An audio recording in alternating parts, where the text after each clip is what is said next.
Yo, what up, what up, what up? We're back with more Elden Ring. Gonna be going for that Hitless once again. Because we're so close. It's gotta, I gotta get it, right? Right? It's not like it's impossible for me. Oh.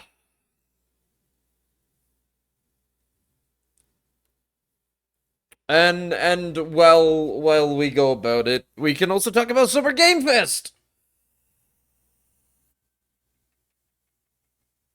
The Summer Game Fest, which had no FromSoft announcement. I'm so sad. My prediction was horribly, horribly wrong. Oh, sad, sad day, sad day. But even though my prediction went horribly wrong, and there was no FromSoft announcement or game science, we still got some pretty dang good stuff. Oh, hi, Guppy. Do you want food? Yeah, he wants some food. Well, I mean, better to want food now than before I'm in the middle of a run. Let me grab Guppy some food real quick.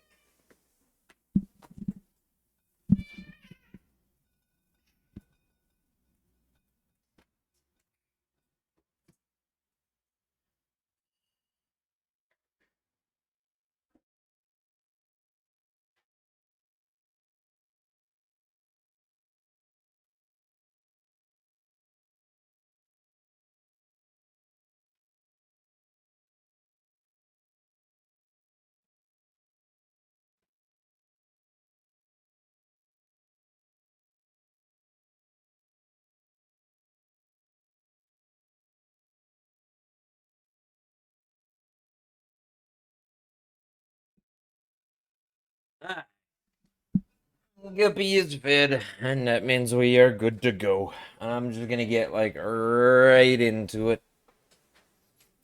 Oh,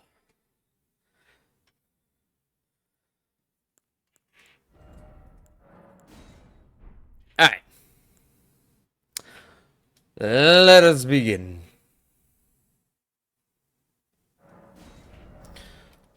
For Serpent Hunter Hitless. This one's gonna be it. I can feel it in my bones. Even though I say that like every time. Is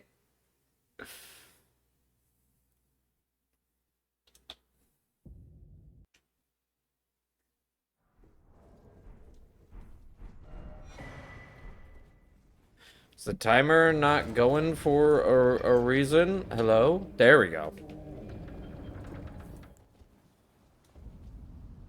Oh, well, now I was looking at my timer. I didn't do.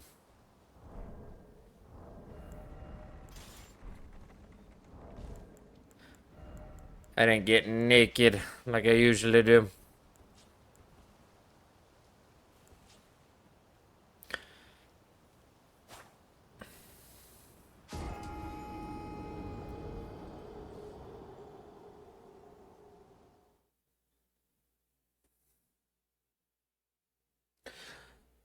Radio, radio.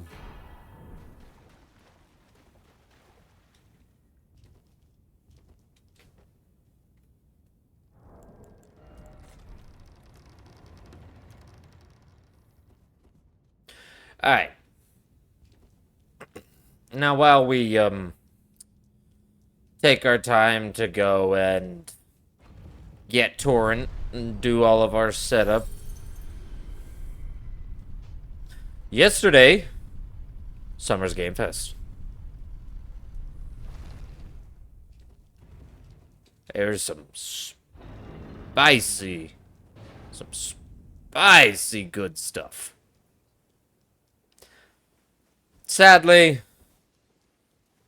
There was no FromSoft announcement. But apparently there is a Nintendo Direct happening on Monday. Or at least that's what I heard. So maybe we'll get some Duskblood updates at that time. But that does mean that we're not getting a Oop. That does mean that we're not getting any new game announcement. Like whatever they're gonna do after Duskbloods. Cause I mean they've kinda stopped doing things for Night Rain, and Duskblood should be getting the finishing touches and be releasing soon. So, and From Software does not do like empty zones. They're always like, we finished a project, time to work on our next. Like they're always going. So that's kind of why I was expecting a FromSoft announcement. Because if they were gonna give like, if a Nintendo Direct is happening Monday, then they would drop the Nintendo Direct, or they would drop the Duskbloods trailer during the Nintendo Direct with maybe like an actual release date. Which is why they would announce like a teaser for whatever next project they're working on during Games Fest. At least that's what I thought was gonna happen. Sadly, it was not. But Summer's Game Fest still did have, like, some decent games. I think all of the, like, strongest, most prominent games that I'm at least looking forward to were all within, like, the first half hour. They did leave Final Fantasy VII till the end, the remake. Because they are remaking that whole 5, 6, 7. But I'm not a big Final Fantasy person. So, only Final Fantasy I've really enjoyed was Final Fantasy 14. The MMO. Other than that, I haven't really done Final Fantasy. So, but dude, okay. That first half. First, the very first game that was announced, which I was... It started, and I was just like, okay, we got dark, we got horror. I enjoy my horror. I do like my horror. What we got going on here? And then I saw the V, and I was just like, hold on. And then I saw the E and the R appear, and I'm just like, are we getting a Resident Evil remake? Another Resident Evil game? Turns out it's Resident Evil Veronica. Which, I mean, I kind of joined the Resident Evil party at 7 when they kind of revamped it into the very horror first-person shooter aspect. Because I very much prefer, though, that type of a game over the over-the-shoulder types of Resident Evils. But I loved 7, I loved 8, and I loved 9.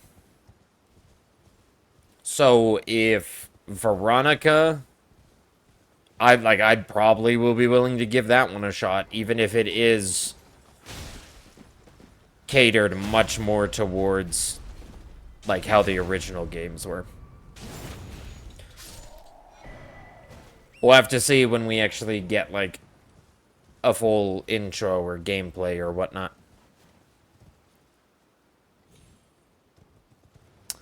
But then after Veronica, here's some of the other ones that I thought were good. I am looking forward to, what is it? The Atlas, the dude who made Shadow of the Colossus is making like a mech game in the same style. Like, half of the time you're in the mech, half of the time you're out of the mech, it looks like.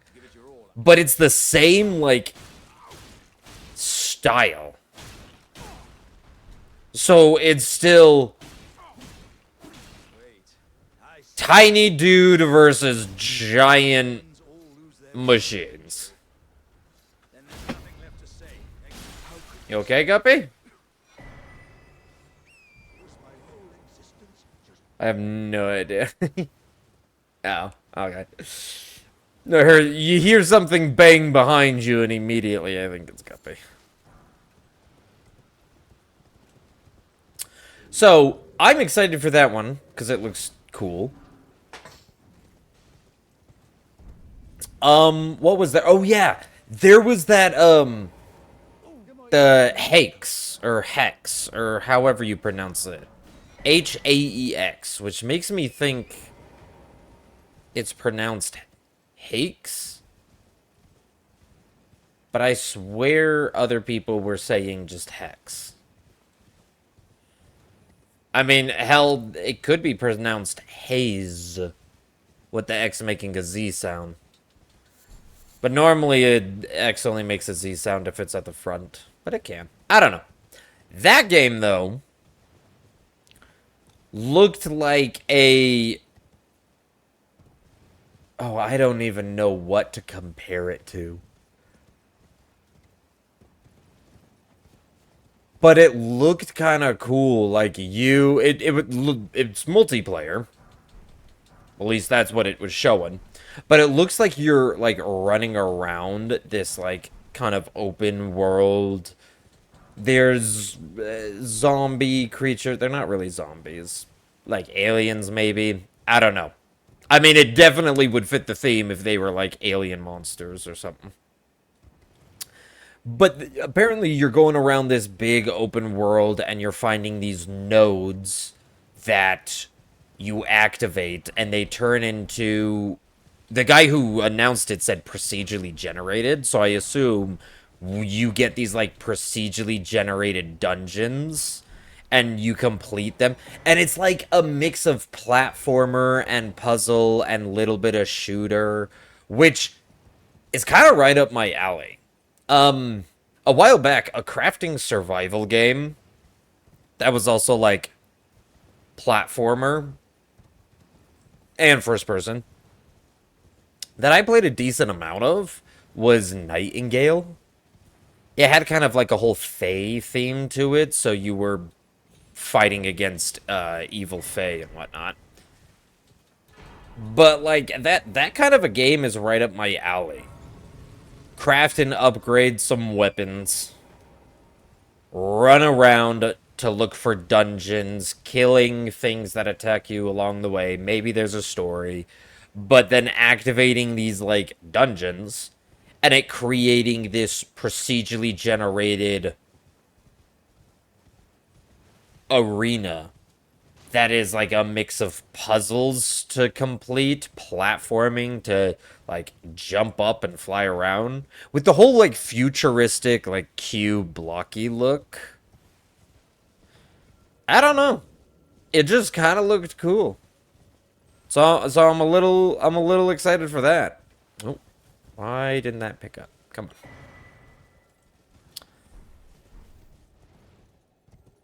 So yeah, I'm excited for that. I'm also, there was the, what is it, Blood Letter, I think is what it was called.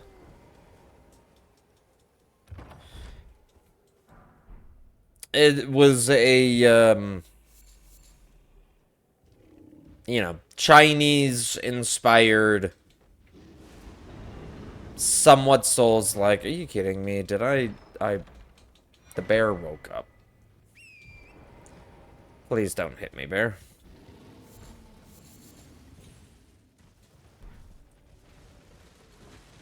Oh, jeez. This is the farthest he's ever chased me, too. Okay, we're good. That was, that usually doesn't happen.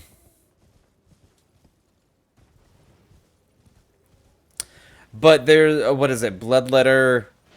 It looked kind of cool. Like the whole showcase was him fighting a boss that was like a mask and a floating cloak rug thing. I'm not sure. But it gave me not necessarily, I mean it is somewhat Souls-like combat, but it gave me much more like Black Myth Wukong-esque combat. Where you got like a couple different like weapons slash stances or whatever that you like swap to. You weren't just like doing 1,000 attacks and dashing around everywhere. It's a little bit more slow and thought out, which is kind of like that's the style that I like. Like I like the fact that Elden Ring is just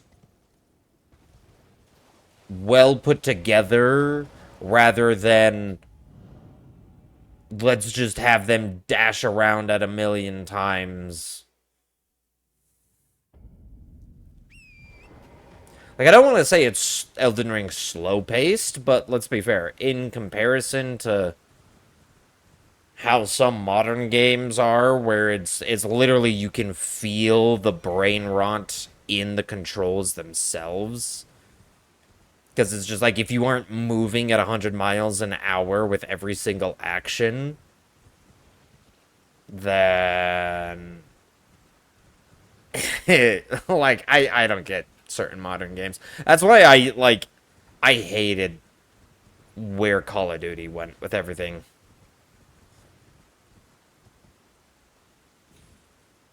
I mean, I was always much more of a Halo boy anyway.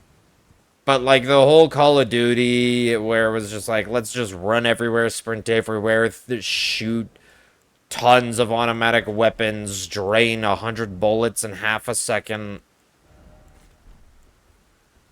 sprint, wall run, dash, side, strafe, like, what is it? Like shoulder peek, but shoulder peeking like 20 times within 1 second because that's like the meta. Like that stuff actively annoys me.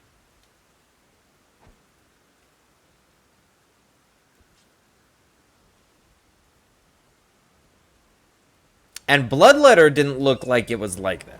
It looked like the dude was walking up and pushing like R1s, and he was doing like a well placed like slash slash flip slash. Kind of like the same like tempo, the same pacing as Elden Ring would with how fast like between attacks. And having like proper animations flowing from each thing. And I think that's what really got me of like, okay, this doesn't feel, because let's be fair, we've been getting some amazing Chinese-based games, but we've also been getting a lot of like, dare I call it, Souls slop. Where it's like, oh, we tried to mimic Souls, but everything is just so low effort. And they're a dime a dozen. I don't know if you get what I'm saying, but like, yeah, that kind of feeling. And this felt like it maybe wasn't quite that. It felt like it was closer to like a Black Myth Wukong level of quality. Rather than just one of those many soul slop games. So yeah, I'm interested in that. I think that would be really cool.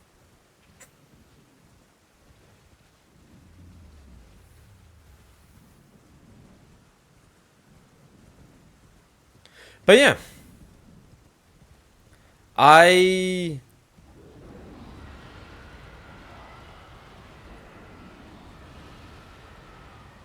What? I'm trying to think. What else was there? I'm like half focused on doing this. Oh, so I'm like, because they were so close back to back, I'm blurring state of play. Like I'm literally thinking of like, oh yeah, this was no, wait, that was state of play. And we talked about state of play back on Wednesday's stream. So I'm having to be like, oh, right. But I think those are like my main three. We'll see where the Resident Evil one goes. Then there's Hex or Hakes or whatever it is. Then there's this Blood Letter. I mean, there's a lot of other ones that I think are, like, looked good, but they weren't, like, pique my interest immediately. Can you? Thank you. I took him a little further down the cliff than I usually do. But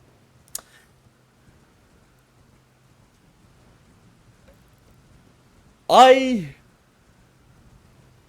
am a little sad that there wasn't a FromSoft announcement. But hey, we'll probably get a Duskbloods update on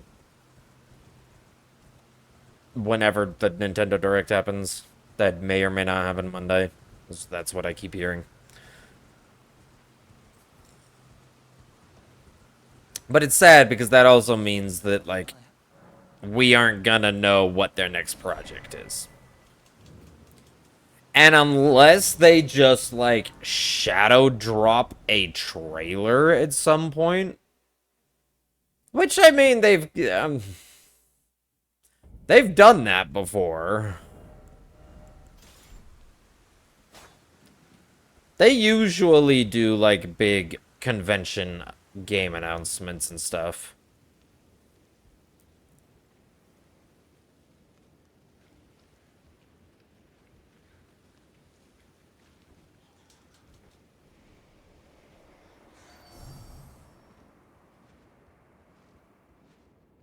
I think after I smack the wall, I need to move just a little bit quicker.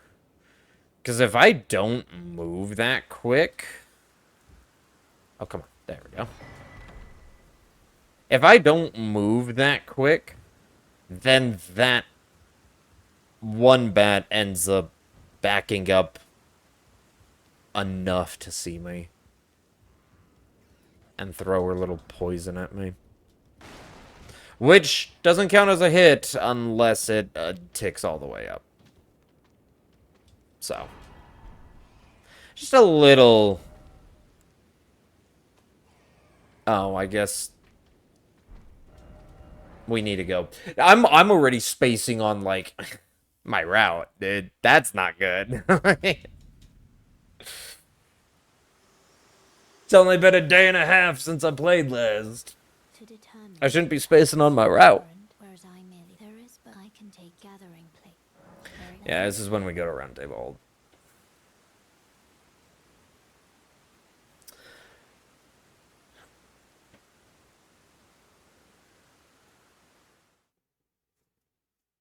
But yeah, well, I guess that means we're gonna have to wait till what? August is... I guess August is Jeff Keighley's, like, next little thing. I don't remember what it's called, but he has like a small little thing that he does in August. He said it at the very end. He's just like, I'll see you in August for whatever. I just forget the name because that's like, of all of the ones he does, the Game Awards at the very end of the year and Summer Game Fest are like the two big ones. But maybe we'll get an announcement from Software come August. Or they could just shadow drop something at some point. But if we do get a Duskbloods release announcement in the Nintendo Direct, then that means we'll probably hear from Software about what they're working on next. Soon after. The longest they have ever gone keeping the audience in the dark was between, what was it? It was the announcement of Sekiro. It was after the Ariandel, or not Ariandel, the Ring City DLC for DS3 came out. And then the announcement of Sekiro is the next IP that they're doing.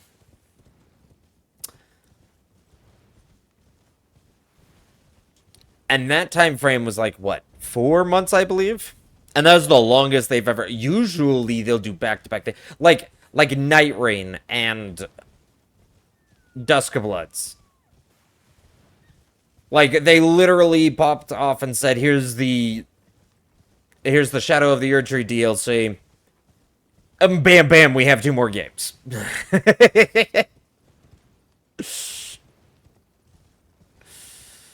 They dropped it, and then, like, immediately we're like, oh yeah, we have 2 games on the way. One Nintendo, but one Night Rain.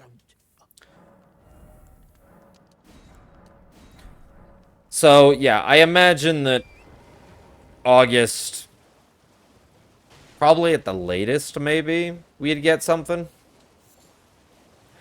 This is just pattern recognition. I'm just going off of, well, judging on from everything they've done in the past.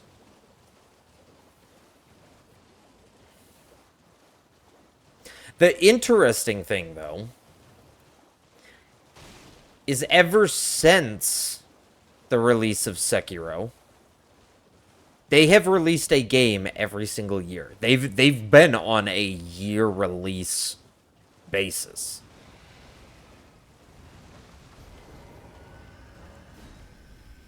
Or, sorry, not since Sekiro's release. Since Elden Ring's release.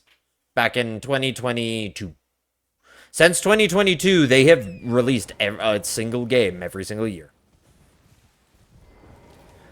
2022 was Elden Ring.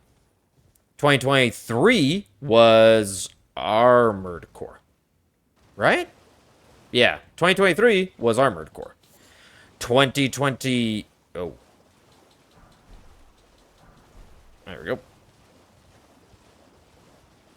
2023 was Armored Core. 2024 was the Shadow DLC.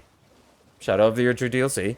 2025 was Night Rain. And this year, 2026, is the scheduled release of Duskbloods. They've swapped to... I think it's just because they just grew big enough.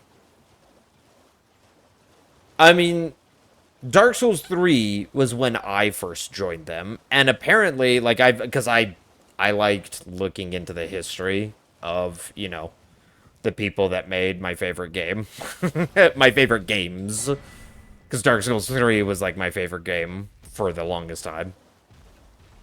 But, like, I looked into their history. Dark Souls 3, when I started playing, was a pretty significant uptick for them.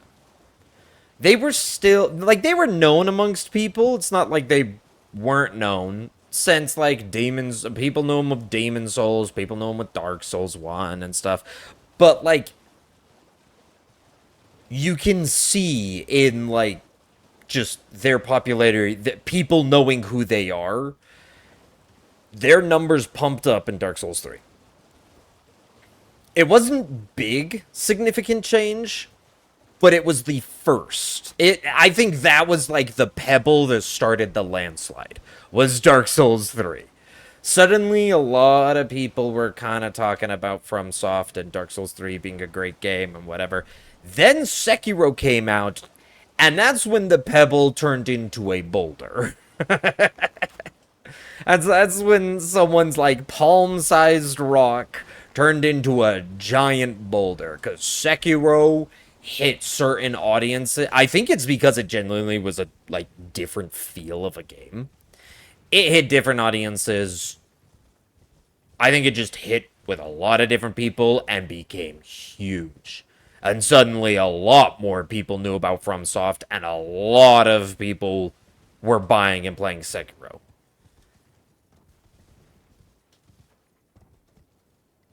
Because, let's be fair, when you think of the Elden Ring announcement, the teaser, where they announced it and then went silent for 3 years, and we're just like, is this game ever coming? When I think back to when Elden Ring was announced, I remember hearing, like, everybody was talking about it. Everybody was talking of, like, oh my gosh, Elden Ring, who knows what it is. And then there were, like, I was seeing it plastered all over YouTube and whatnot. And then, of course, Elden Ring was just like, hey, we sold 20 million copies in, like, 2 months. I was like, holy shit. And, of course, I think Elden Ring is when the boulder turned into an entire avalanche.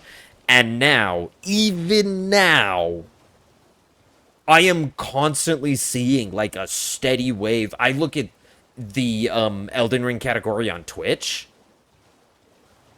and I'll actually just, like, scroll through it, just out of curiosity.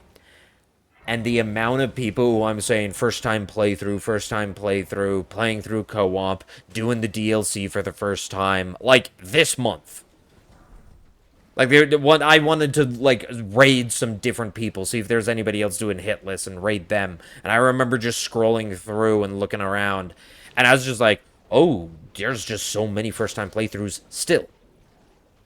And I think about it, and it's just like, ever since Shadow of the Erdtree came out, there's just been a steady, like, not big, but just like a steady amount of people who are still trying the game for their first time.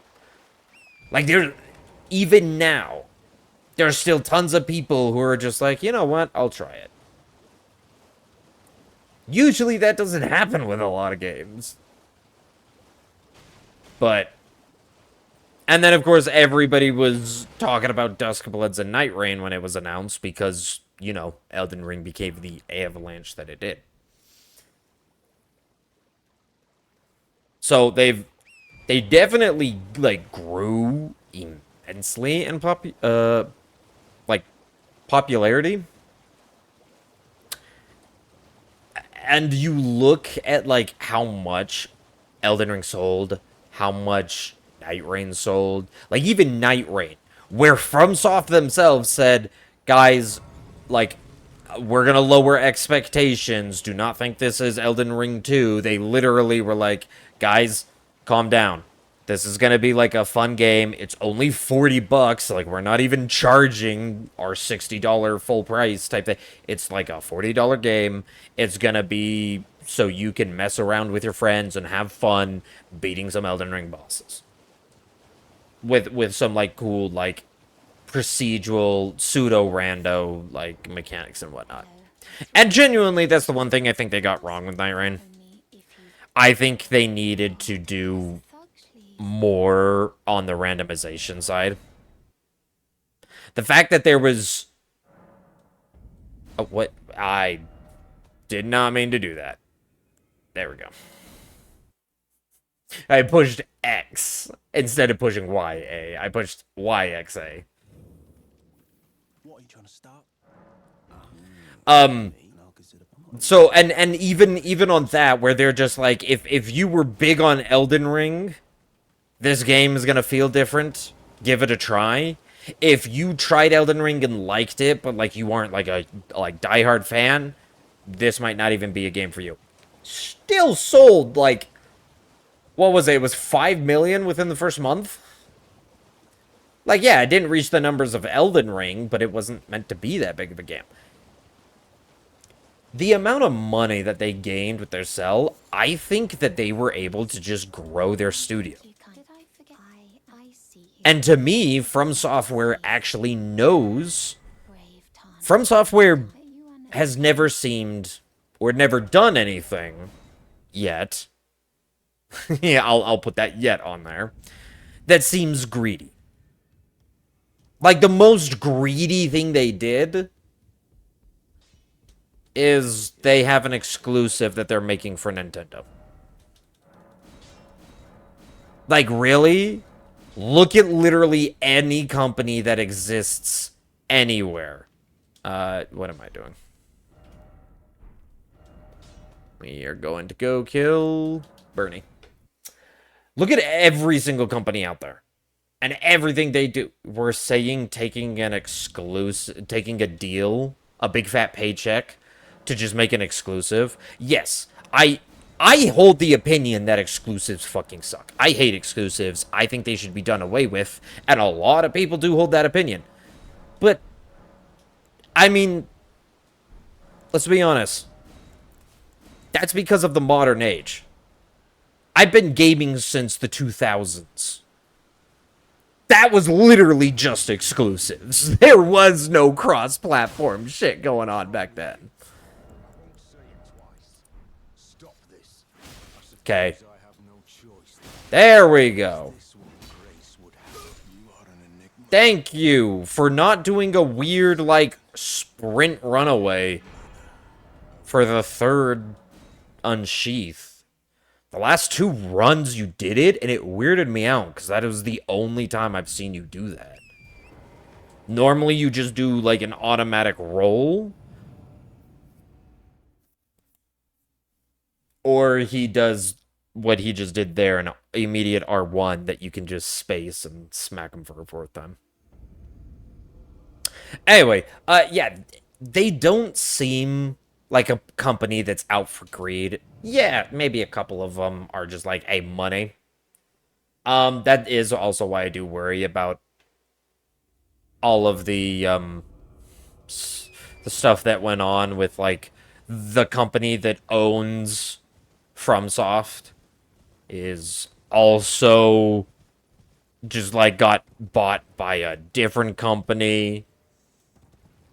And then told that company, hey, your asset FromSoft, you aren't abusing their popularity enough.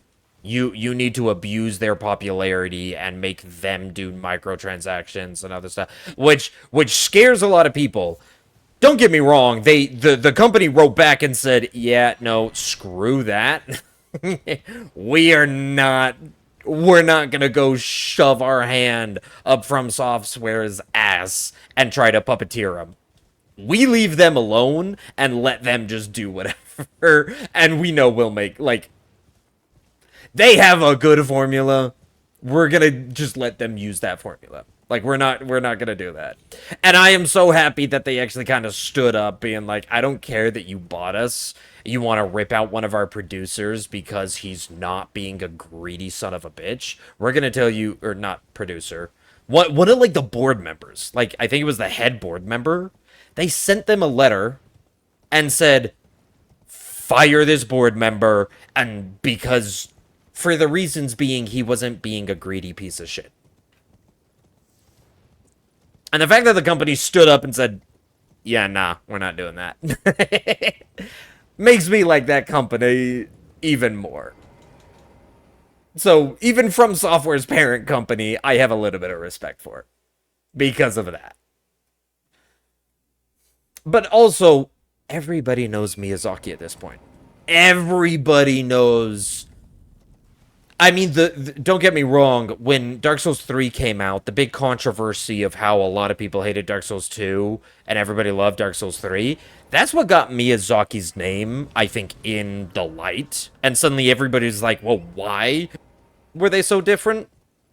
And people looked it up and it's like, oh, there's a man called Miyazaki that is the director and he's the one making the stories and everything. Like, all right, cool. And then again, now everybody knows, oh, yes, Elden Ring is the new FromSoft game. But everyone specifically looked at it as like, yeah, this is Miyazaki's new game. Sekiro was Miyazaki's new game. Armored Core, everybody specifically said, oh, it's a FromSoft game and it looks cool, but it isn't a Miyazaki's game. I'll still try it, though. Like, I feel like that was the big attitude everyone had towards Armored Core. Everyone was like, it's not a Miyazaki game, but it's still a FromSoftware game, and I trust FromSoftware as a whole. And people liked it. It was good. I'll be fair, I never went to go play it, but it's one of those games where it's just like, I'm not gonna say it's not my style.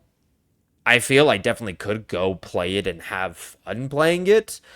It's just that there are many other things that I find more important and way more. Like, I have an urge to play a bunch of other games. I didn't have an urge to play Armored Core. I still gotta play Expedition 33 before I even remotely care about thinking about Armored Core. But yeah, everybody suddenly knew the name Miyazaki.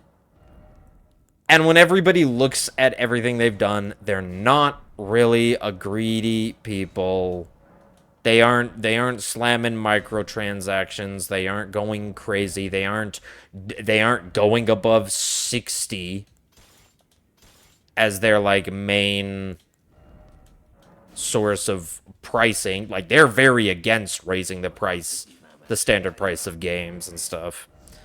Not that. Ashes of War. You, and we sell.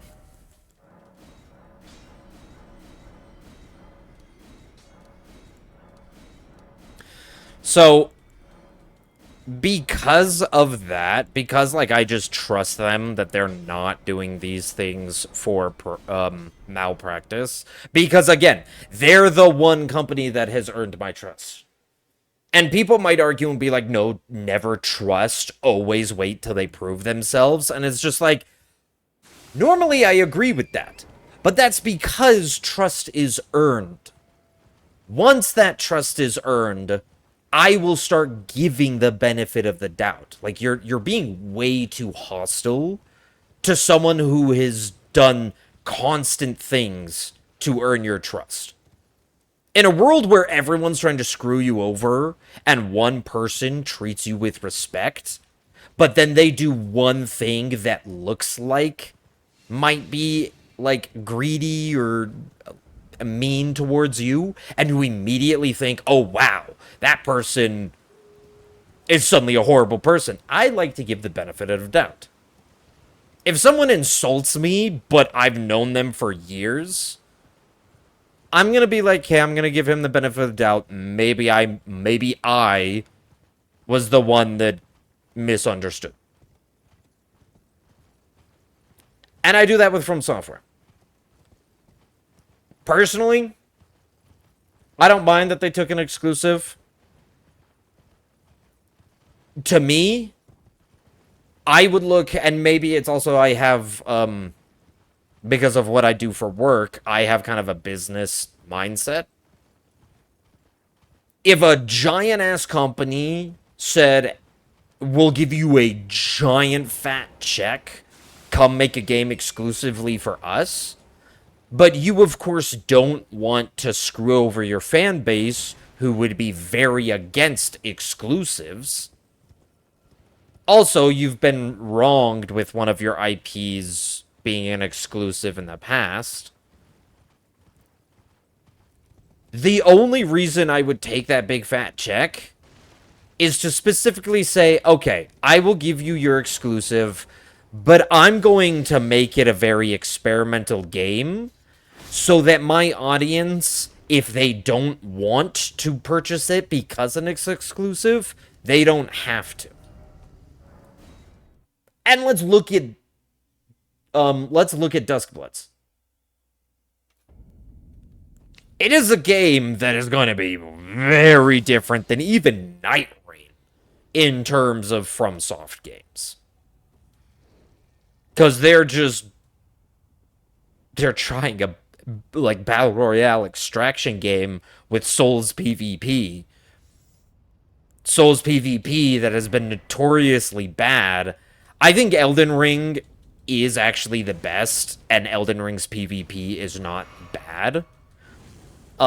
It's been improved even since Elden Ring's been out. They have actually taken a little bit more focus on the PvP. And I think that's nice, and it's definitely better than it ever has been. Still not my favorite thing. Not my favorite thing, but I have had fun with it in the past. If this helps them perfect that, and they can just do an experimental game with a big fat check, by all means. I'm not getting a Switch 2, which means I'm not gonna be playing Duskbloods. Why did I do it so early? I'm not gonna be playing Duskbloods. Like, I'm like, and it's not like, oh, I'm not giving my support. No, it's just like, I'm not buying a product that I just don't have interest in. It doesn't mean I'm not gonna say, FromSoft, this was a horrible move. I'm gonna be like, no, FromSoft, get that back. It's not gonna be something I'll pay for, but I know there are people out there that think it will be interesting. And if it means the next game that is not exclusive is better because you now have more experience and all of the good stuff that you learned about doing multiplayer and PvP and stuff from that, because they already learned a ton from Night Rain on how to do things.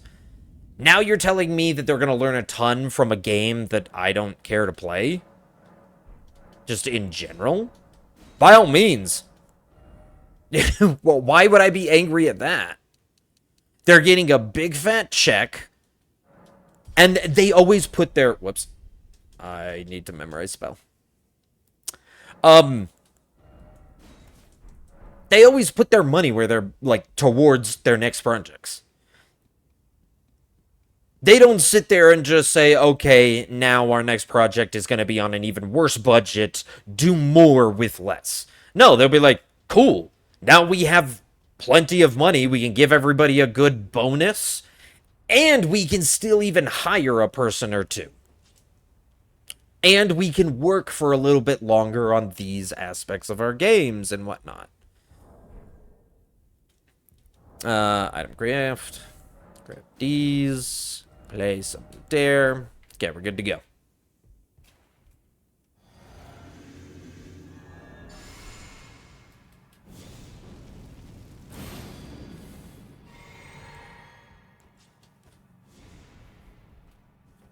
Yeah, you coming? Okay.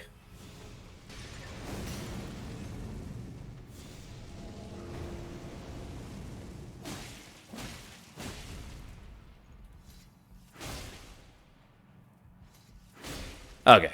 Wanted to get a headshot there. At least one headshot. So yeah, I just see it as, like, they're gonna get a big fat check from Duskbloods. Not only are they gonna get a big fat check from Duskbloods,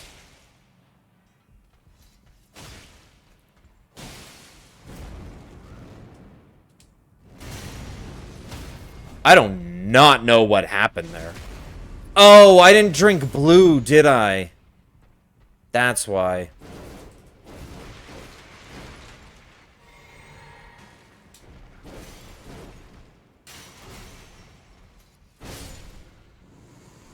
That's okay. I've at least trained enough that I wasn't gonna reset. I'm like, I think I can do this. I've practiced normal him enough. I kind of know his... why am I leveling up? I need these to upgrade. I'm just glad I didn't fumble it there, because I definitely could have. It would have been safer to just... No matter, though. We're good. Moving on. Yeah. So, like, I'm all for it.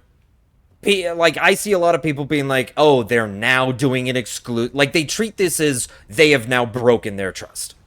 And it's like, how about not, like, one little thing goes wrong and you immediately think, oh, trust is broken? How about they've earned enough trust, so when something looks, like, off-putting, give them the benefit of the doubt. Wait till it's fully proven.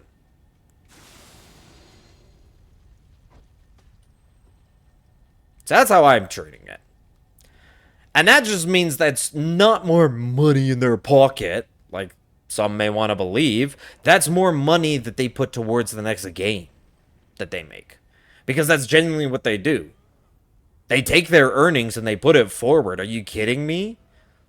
Look at Elden Ring.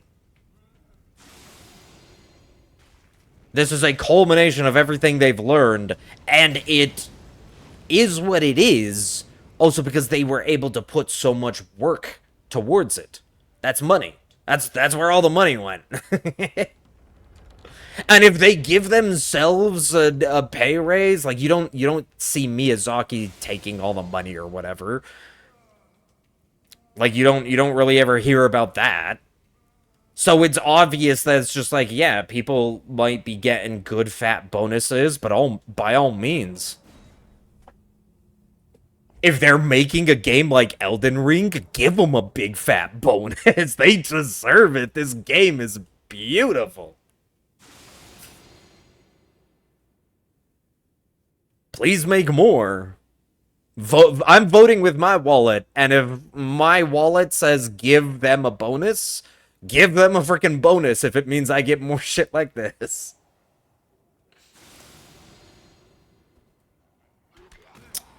So, yeah, I imagine that, no, that the big Nintendo check that everybody's like, oh, they're being greedy now. I imagine that's not just, oh, I'm gonna pocket that, cool. Now, screw all you guys, I'm making exclusives. No. It's like, okay, cool. That's a good chunk of money I can put towards Elden Ring 2. And we get to just do a completely experimental game. A game that might have flopped entirely.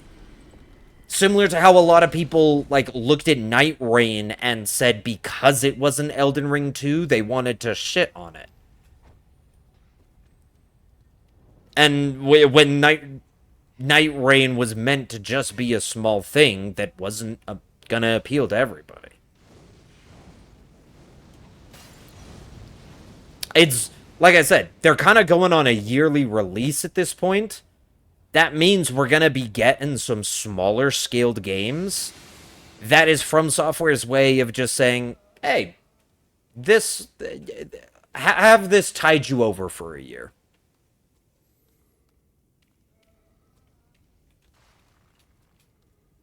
Like, rather than go 3 years like we did with Elden Ring, we released Sekiro, and then you literally heard nothing. Not only did you not get a game in 3 years, for 3 years, you literally heard nothing from us about anything in 3 years. For all we knew, the company died. I remember those 3 years because I remember when even the tiniest morsel of someone somewhere said they talked to a dev and said the game's gonna have people in it. Suddenly that was blasted all over the internet like any morsel people could get. So I'm just like, hey, if you want to give me just a smaller... if you want to give me just like a smaller niche game... Here we go. And that I'll have fun. And I did. I have like 200 hours in Night Rain. Haven't played it in months, and that's fine. It's also one of those things where it's just like, I might go back to it later, or... I don't know. I got 200 hours into that game, and I bought... and I bought it for 40 bucks. I'd say that's 40 bucks well spent. I had fun. Okay, let's get rid of this. Oh, I didn't grab my extra levels.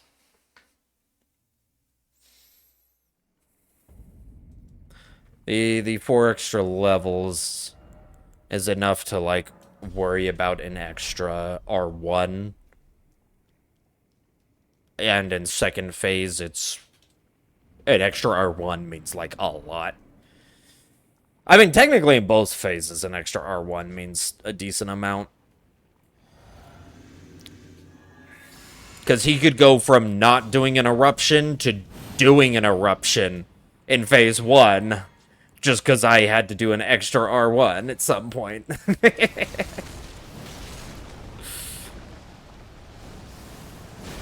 Yeah, so it's just one of those things, like, I don't care about their exclusive.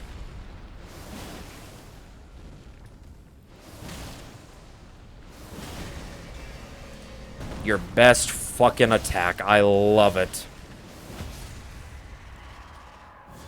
Thank you, right card phase 1. You were beautiful. Now right card phase 2.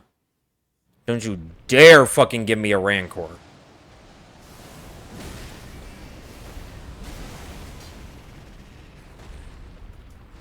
Oh, I don't even. What was going on there? Dude, really? I hate whenever he does and he gives me a Rancor.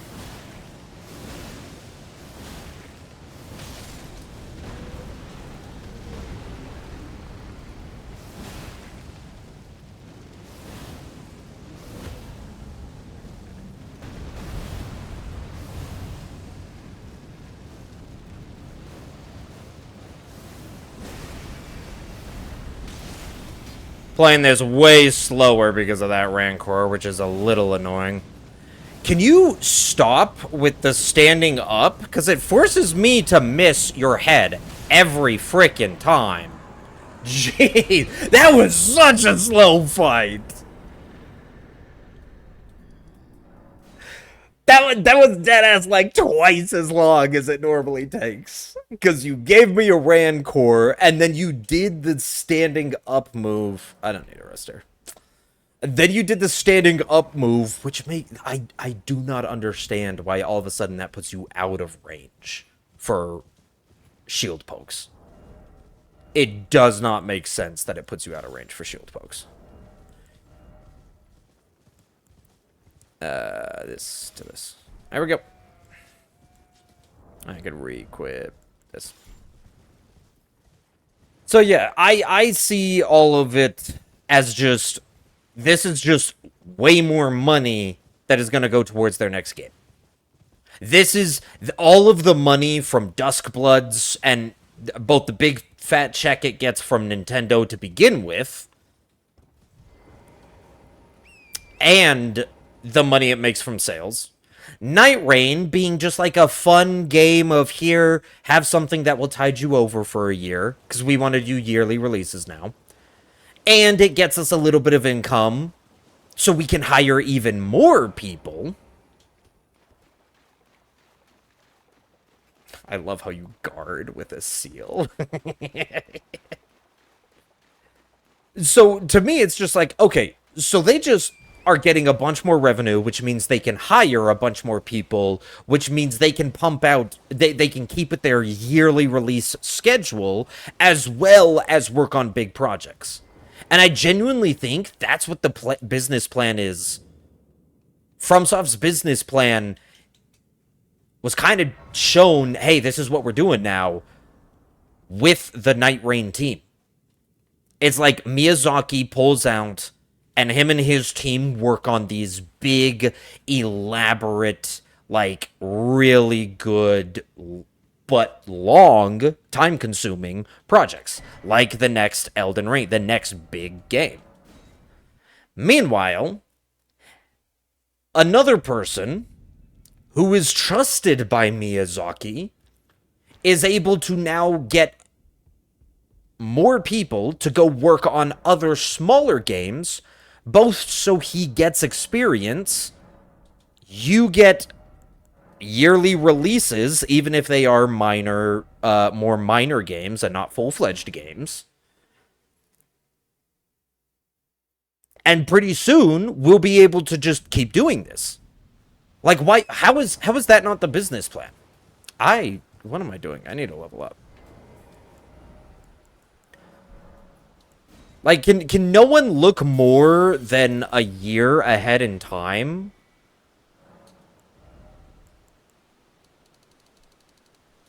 We have a new director over Night Rain who's trusted by Miyazaki. Okay, cool. That means that is our next Miyazaki. And then when he gets enough experience in his blood and becomes a second Miyazaki, then he picks his next apprentice and says, here, have the Night Rain of whatever the game is in 20 fucking years to the new, younger... like, that's what you're supposed to do, people. You're supposed to train up the next generation so they can be the next, like, version of you. Why is that a bad thing? Oh, I do need that.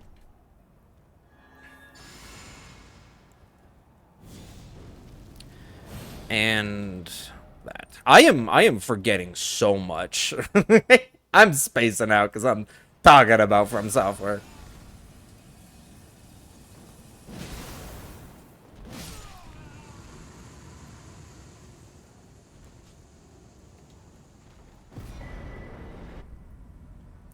Woo!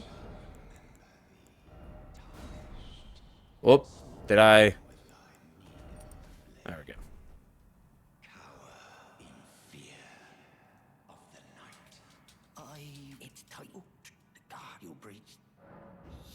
No, whoops. Yeah, so, because Miyazaki's team is using this, is making Duskbloods. And then they did say that they're like, done with some Night Rain content for the time being.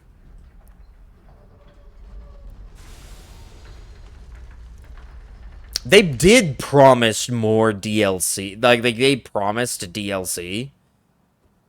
And they promised more like, I'm pretty sure they said DLCs.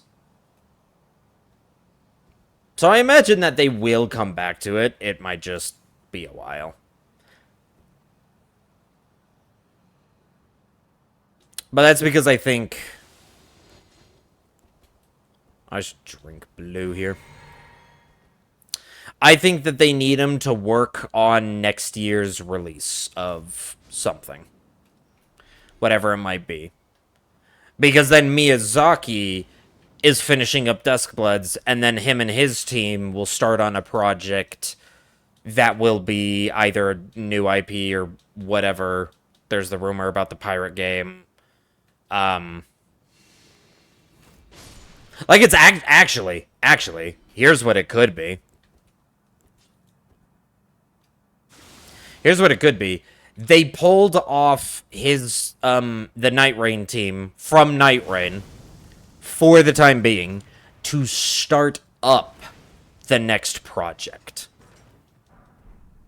Then, when Miyazaki's team finally finishes putting the touch-ups on Duskbloods, gives its announcement and everything, and then the game releases, then they can go pick up what was already started by the Night Rain team, and the Night Rain team says, "Good, we've got the water boiling.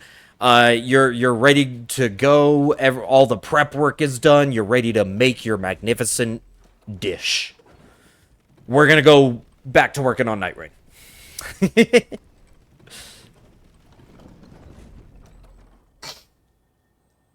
Anyone who's worked in food or in a kitchen knows exactly what I'm talking about. Of like, yeah, they stop the people making Night Rain dishes to go back in the kitchen and do the prep work, so that when Miyazaki is done and slaps down the dish that is Duskbloods, Miyazaki can go back into the kitchen, give you the thumbs up, and then he can, all the prep work's done, he can start making the next dish while you go back to Night Rain. Team efforts, people. Team efforts. They genuinely feel like they are a team helping each other out, doing good business. Maybe we need to treat them more like that and less like they're a greedy corporation that still needs to earn our trust. Oh, right. I need Kukri strat. I want to use the Kukri strat. Unless he gives me the good opener again. Good opener? Good opener! Oh my gosh.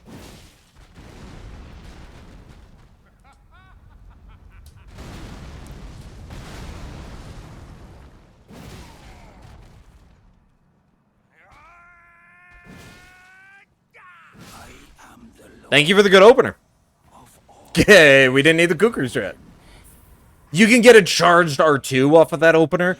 You kinda can get a charged R2 off on the other opener because you can walk, like, do a little loop around him.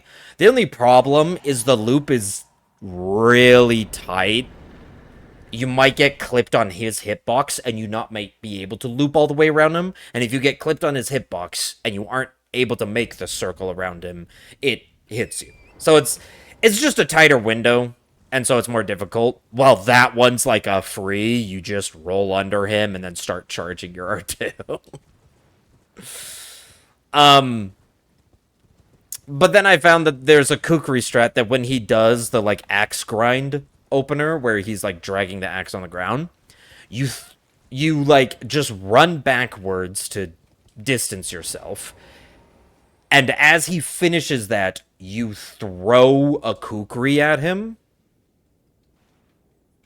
And he will, like, almost always follow up with a tornado. I don't know why. I think it has something to do with you're using a projectile, so he does his move. Like, it kind of, like, tricks the AI into doing a move that, you know, reflects projectiles. And then second, which that's the move that means, like, the moment he does the tornado, you're like, awesome, because you're gonna do a front flip over me, and that gets me 2 charged R2s. Like, you can literally walk forward 3 steps and you dodge that move. Because he just goes right over you. It's funny as hell. His scariest move is the easiest one to dodge and the best one to punish. All you need to do is just... I mean, hell, I think you actually can, like, stand still depending on... that might depend on, like, the elevation, on whether he's doing it on the stairs, and if you're lower than him, then you can, like, stand still, and it doesn't matter, he'll just go right over you. But yeah, no, so it was interesting. I'm okay with the jump opener, though, because the jump opener gets you a guaranteed R2, and then all you really need is either 2 R1s or another slow move. And he did the stomp, which you just jump the 3rd stomp and charge it. I mean, you should roll it, but I like jumping it, because jumping it's easier than rolling it.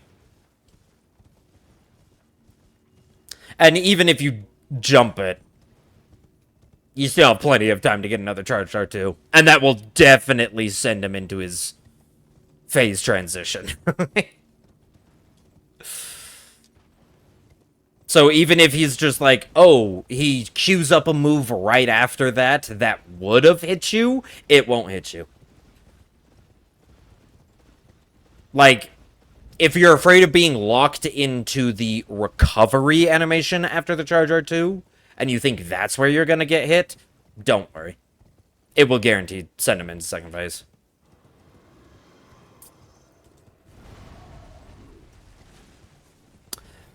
But yeah, no, we'll see what we hear from Duskbloods come the Nintendo Direct. And we'll see how they put that big check from Nintendo to good use. How many more people they hire, if they're able to make new games. Like I said, let's look a little into the future, maybe, alright? Let's look at what could be next year, what could be the year after. And if we get to next year and no, suddenly nothing new has come, everything's shit, then that's the proof that we need of, like, okay, yeah, they were actually being greedy.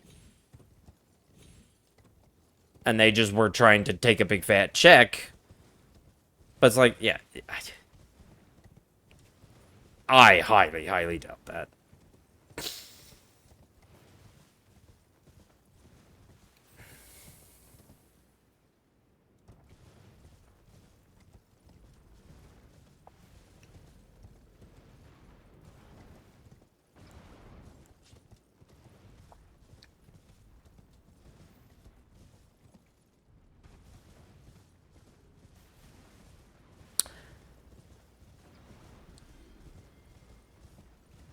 I'm surprised we're already to DTS.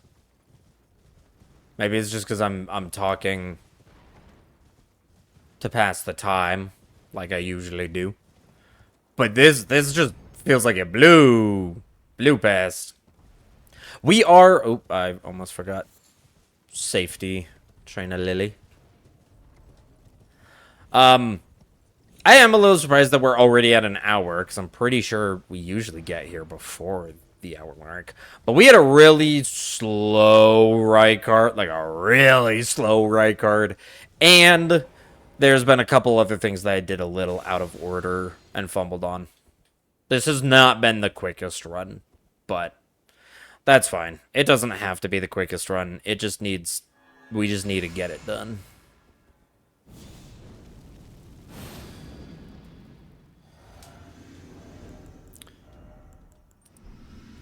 There we go.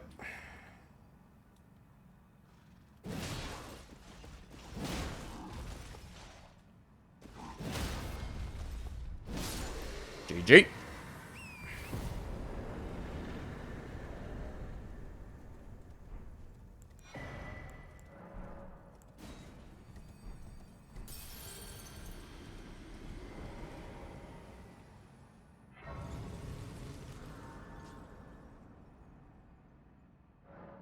Alright, next up we got Godfrey, which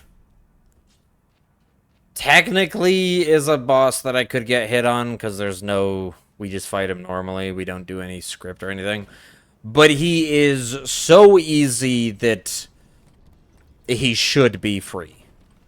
I literally refer to him as gold free, because he's gold and he's free.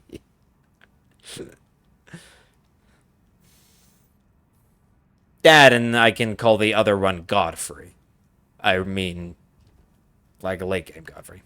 Even though, funny enough, I always refer to the Godfrey as Horaloo instead. Because his second face, he's Horaloo. It's like, because there's two versions of him, there's the gold version and then there's Horaloo version. Rather than just say Godfrey at all, I call one the gold free, and I call the other one Horaloo. That way, no matter what, you know exactly who I'm referring to. And you never have to wonder.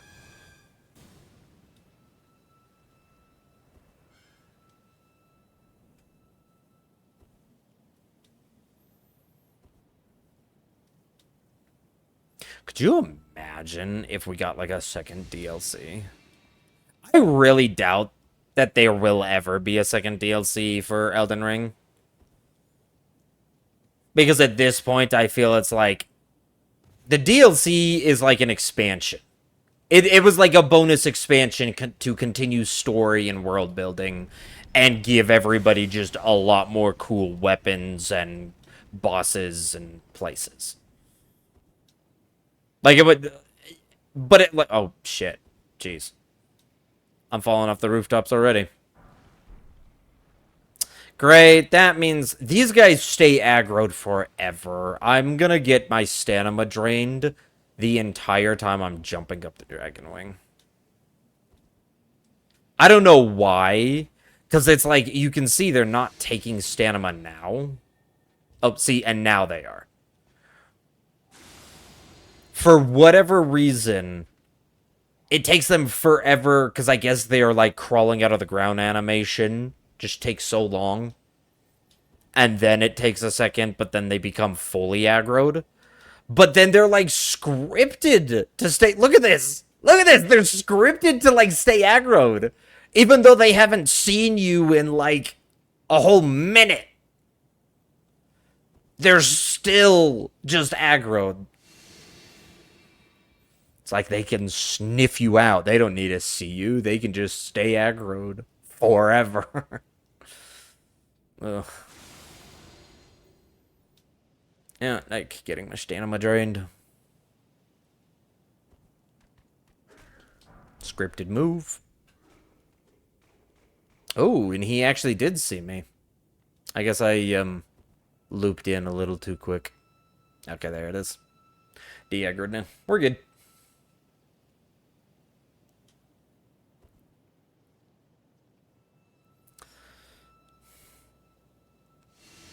So I've said it many times before that, like, you know, the pirate game is entirely copium off of a 4chan post with absolutely zero proof.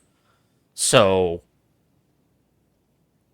teeny tiny leak with a giant grain of salt there. But when I start to think, like, the logical steps through it, if Night Rain and Duskbloods help them perfect PvP, what's something that's the next big thing for them to work on as, oh, what have we not perfected? And a pirate game? That feels like perfectly up the alley of new thing for us to work on. New thing for us to work on and try to perfect. And then if we can perfect it, it going into Elden Ring 2 is gonna be perfect.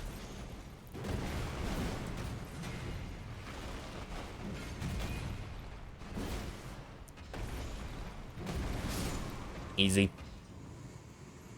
Easy.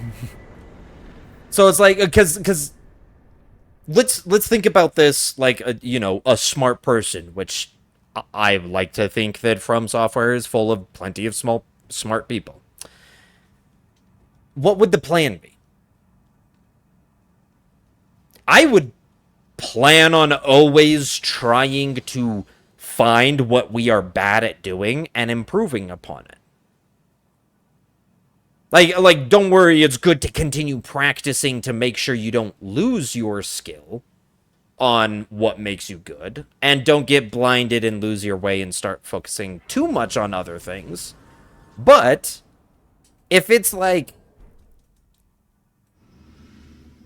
guys, our engine has really good combat.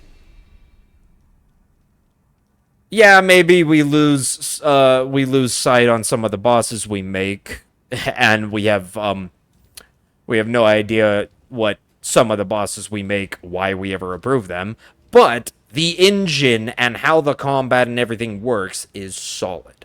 We have that down. Duskblood is going to make it so our PvP is the best PvP we can make, which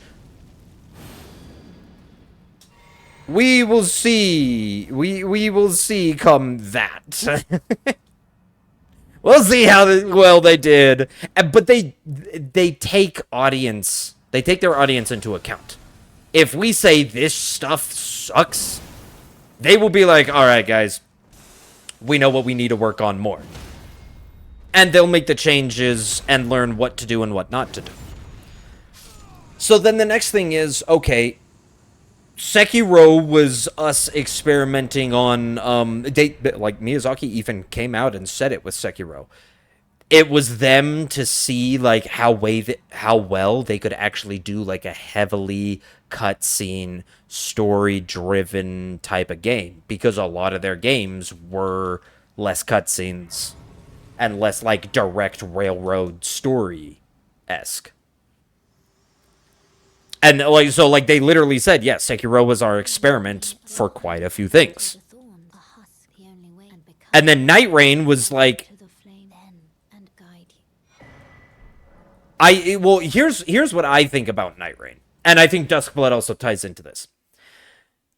Like, a year after Elden Ring came out, like, 2023, year after, even before the DLC, Miyazaki literally went on record saying, yeah, I've seen seamless co-op mod. And I've seen how popular it is. I get, like, he literally went on record being like, nah, I get it. And what was the next thing that he had his apprentice, his protege, take over and work? The guy he trusted most? Oh, he gave him the Elden Ring IP, and he said,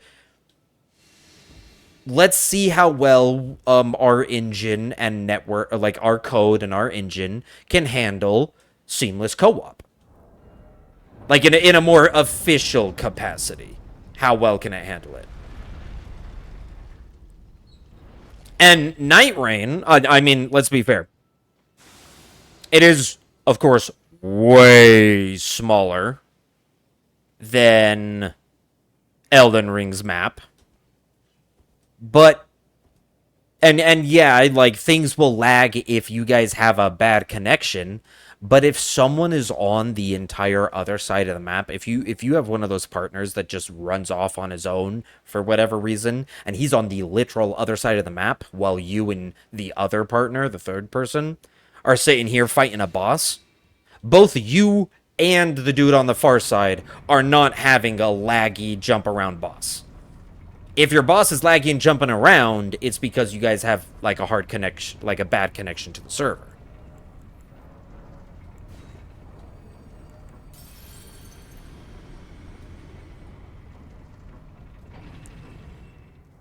So it's like, yeah, they kind of perfected of like, okay, we can do localized like loading zones and make sure that they look appropriate and have all the proper things and whatnot.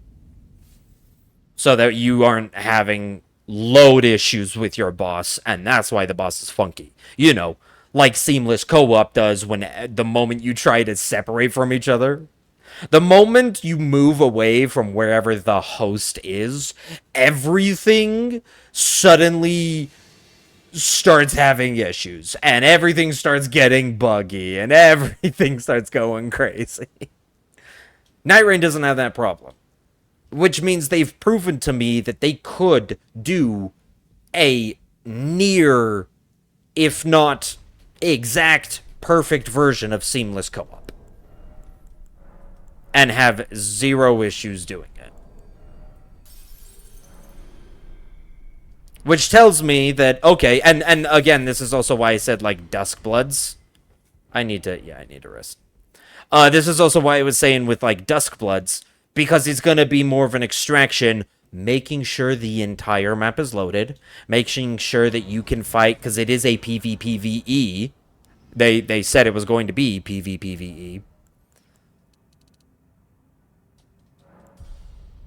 Oh, seriously? I'm only 4,000 short? I knew, like, I would genuinely get close. That is with the extra 9 that I pick up by falling in Lindell. And normally you don't fall off the rooftops in Lindell. So you don't pick up that 9. But still, it's close. It's close.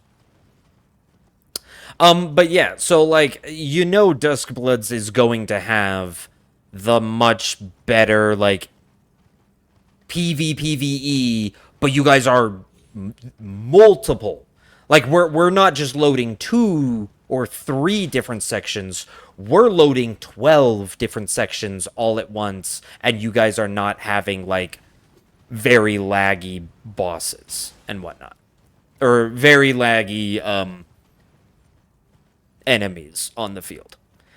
Like, they're gonna perfect the loading, big world, separating, co-op type features with Duskbloods even further than they did with Night Rain. And also a big experimentation on PvP. Because what's the number one thing everybody absolutely hates? What are the worst bosses in all of Elden Ring? What is the worst type of boss that you can ever get in Elden Ring? It's the NPC bosses. It's the bosses that, though they are NPCs, they're AI, they're based off of your moveset, like a PvP moveset. Anything they can do, you can do. Anything that they can do, a person in PvP can do. The only bullshit stuff that they have, which makes them genuinely suck, is that they just have, like, 20 times your life and resistances, and they can, like, input read. Because, you know, they're AI. That's the only issue that a lot of people, like, they're just tanky as crap. And they input rate. That's why everybody hates them the most. That and PvP can still be clunky on occasion. But it essentially is the same thing. And if Duskbloods allows them to perfect their PvP, then maybe they can implement the NPC AI with the knowledge they learn from, like, the animations and PvP, and they can make the AI not feel as shit. So NPC bosses don't feel shit, and PvP feels great.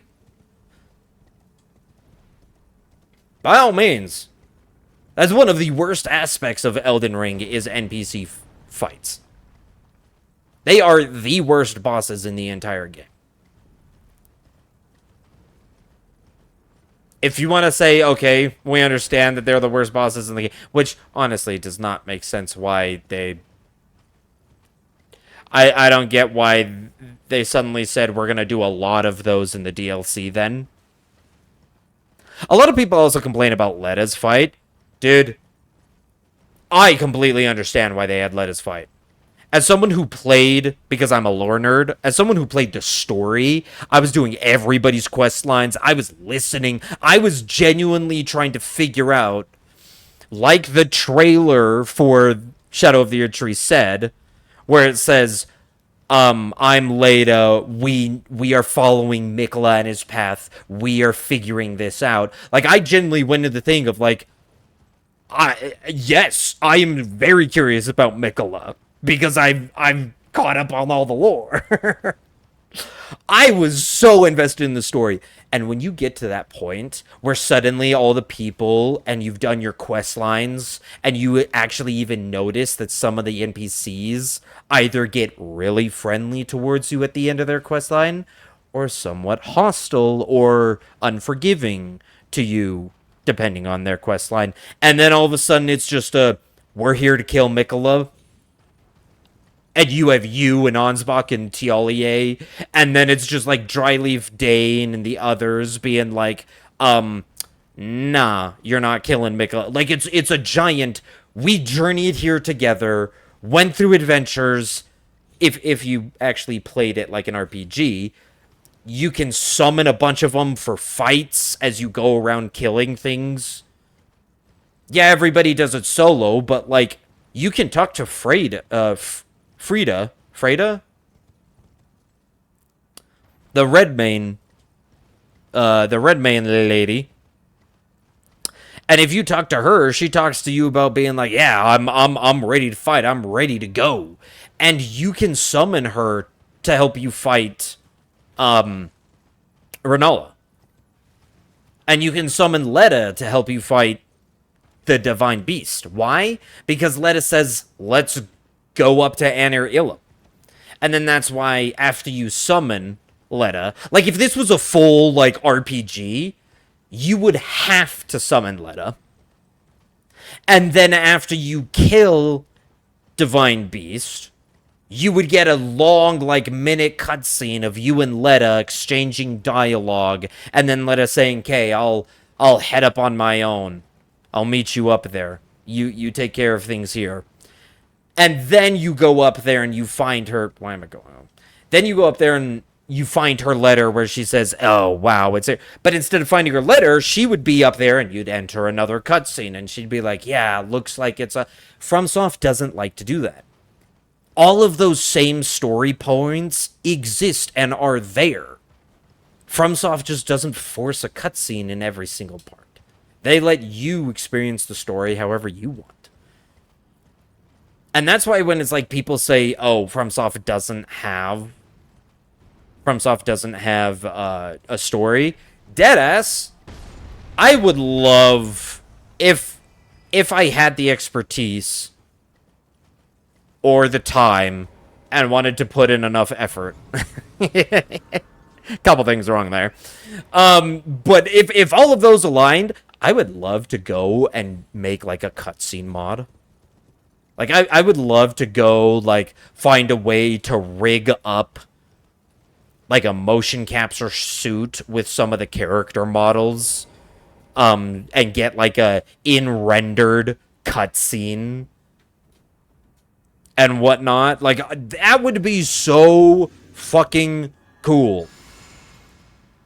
And then I could actually, like, if I forced a cutscene on you, people would actually realize, holy shit, this game does have a story. Because all the cutscene is doing is just forcing dialogue that was otherwise optional. Not making dialogue that didn't already exist. Because all of that dialogue and all of those story points and all of that cool shit, it all exists.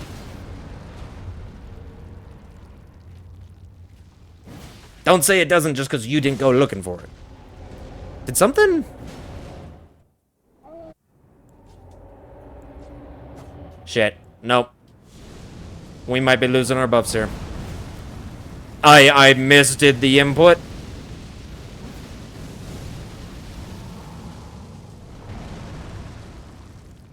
There you go.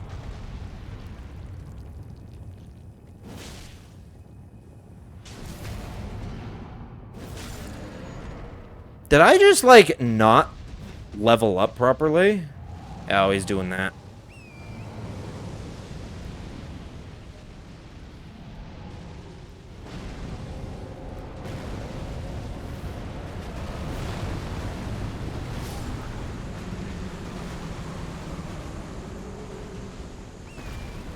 What level am I? My strength is 78, which means it's 64. That's appropriate. Did I? No? Huh. Maybe, I mean, I know I didn't get my rebuff off, but I still had it active for, like, the first couple attacks. Those other attacks were definitely not. But those first couple attacks seemed weak, even when I still had my buffs on. Not killing him on the crit kind of makes a little sense. Because at that point, when I was taking the crit, my buffs were gone. My Flame Grant Me Strength was no longer there.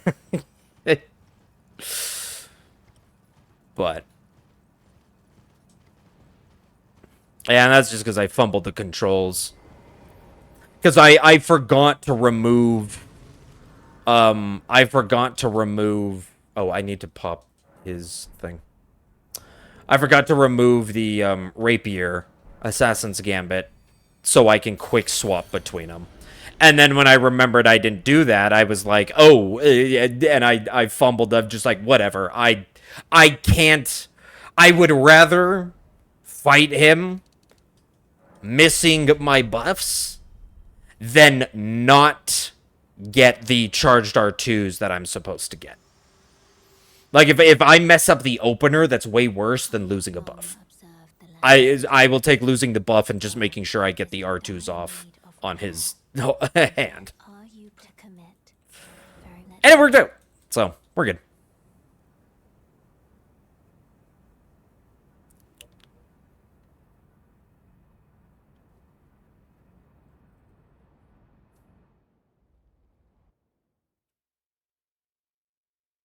Anyway, way, because I kept getting off track and then we got in a fight. I was talking about how Duskbloods and all of that junk, it's them working on what they did, like, what they can improve on. And if we do look at their seamless co-op improvement and their maybe PvP improvement, what's the next thing for From Software to work on? I'm gonna be fair. A pirate game, learning water mechanics and how to do that and how to do, like, imagine Dark Souls combat on a boat that is rocking back and forth. How the fuck would you put that kind of a mechanic into the engine of Elden Ring? With, like, moving and swaying environments while fighting. Because of how From Software, like, you'd kind of be standing, you know, Kind of like how I am right now. I technically am like having 1 foot in the air. Everything's flat. You stand in a Y position. That'd be a ton of animations you'd have to do for like all of the characters and whatnot. To have them sway and whatnot. But still, water mechanics? I mean, they did it a little bit in Sekiro with being able to swim and dive, but let's be fair. Sekiro was kind of the, okay, the basic stuff works. You can swim on top, and then you can dive below and swim. Pretty basic. And let's be fair, they still even had a little bit of spaghetti code when they did that. Why? Well, there's a thing called air swim in Sekiro. So, yeah. Maybe they didn't have it as perfect as they thought it would be. I was not watching my stamina there. I almost ran out. A pirate game just seems like, dude, water mechanics, ships, all of, like, that, swimming, all, like, that is one of the perfect areas for them to improve on next. I honestly don't know what else that they would. I could say that, like, maybe environmental factors would be another thing that they could improve on.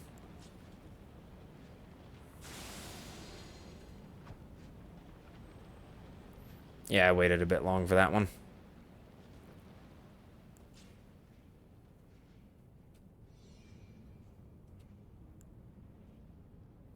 Okay. Golden Vow now.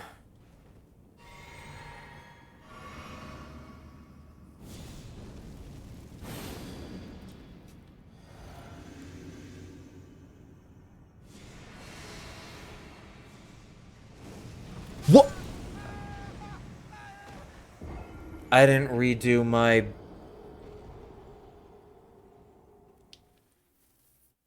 I thought I still had invisibility access. Oh my gosh. Well, yeah, that sounds about right. I just completely fucked that up. We will go again.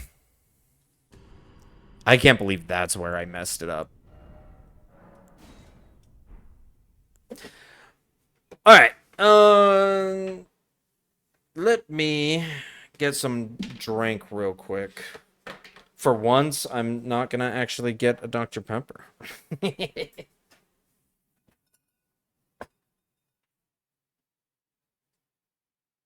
For once. It's some water.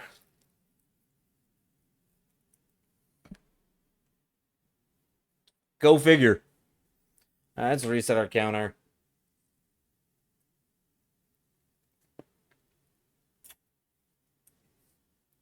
Ooh. I did not realize I was as thirsty as I thought. Dude, that was refreshing as fuck.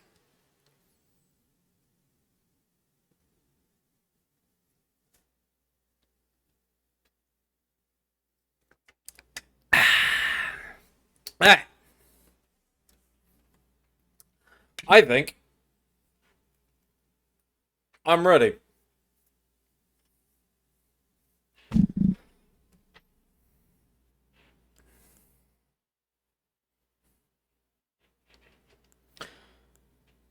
I already deleted it, right? Yeah. Alright. Ready to go. Let's get that Serpent Hunter Hitless this time.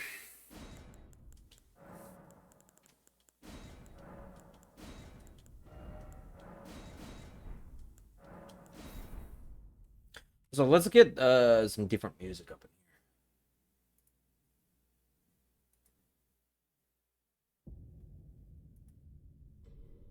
There we go.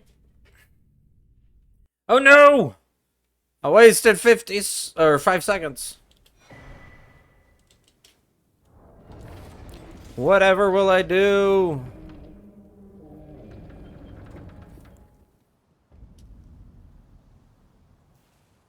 Got it. Let's go.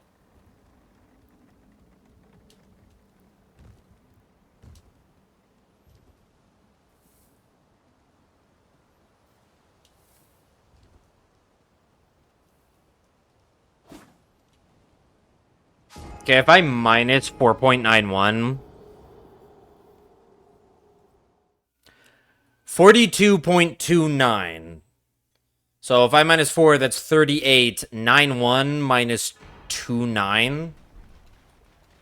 38. That would have put it down to 37. That might have been a new record. Because wasn't it 37.87? Was my last record?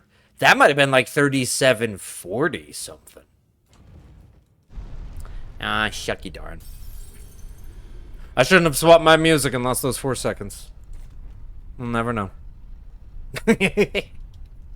I love how that's like the only thing I time. Everything else is like, did I do that quickly? Eh, maybe not. Who cares?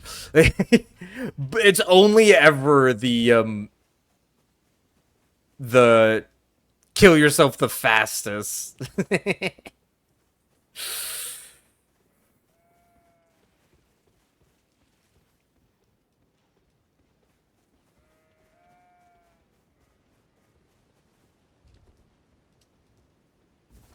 I'm jamming out to music right now, though, so I'm good.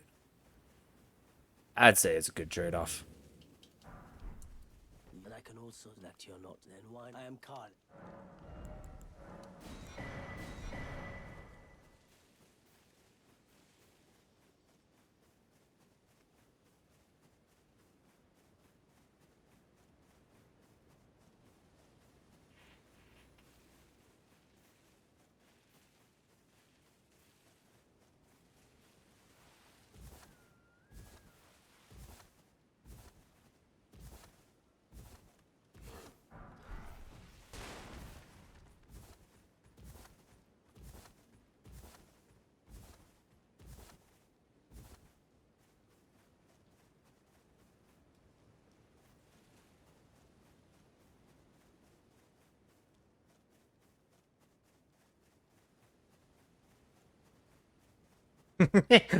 I'm doing freaking like uphill jumps to go faster, and then right there, I sway my camera from side to side to do a little serpentine.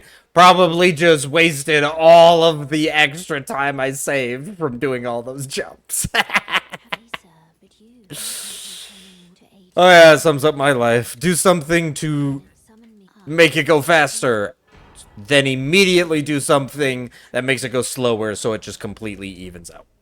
And nothing changes.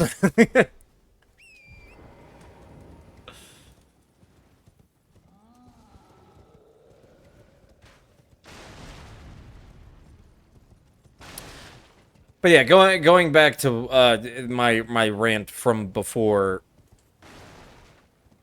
Yeah, things that like FromSoft would look at to say, what can we do to make our engine better? Sekiro let us as a group, and even we made modifications to our engine, and we wanted to see if we could do like storytelling and like hard, more driven paths where you're told specifically, go here, do this, have a cutscene. And then Night Rain was just like, okay, we know you guys love seamless co-op. Miyazaki went on record saying you love seamless co-op.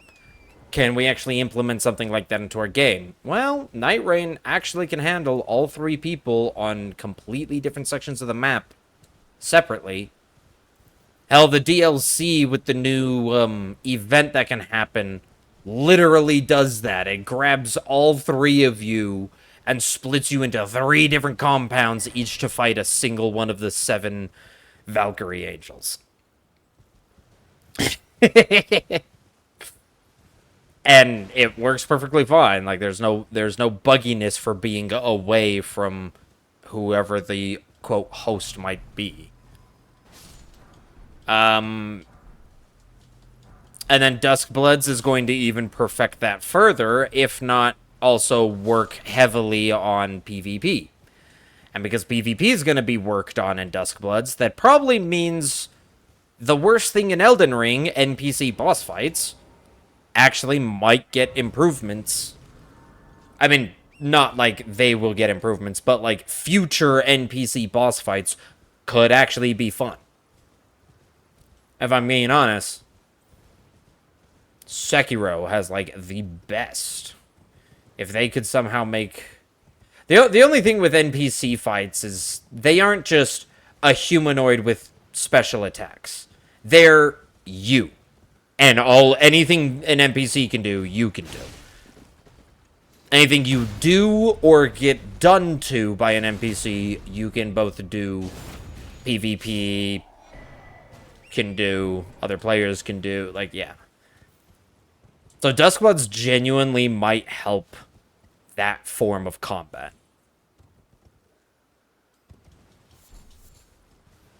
The next thing to work on... I mean, yeah. Going off of the 4chan leak with zero evidence and a giant grain of salt on it, saying that the next game is going to be a pirate game. Water mechanics and ship combat. Swimming. We got a little bit of swimming with Sekiro, but more swimming because, like I said, more water mechanics and whatnot.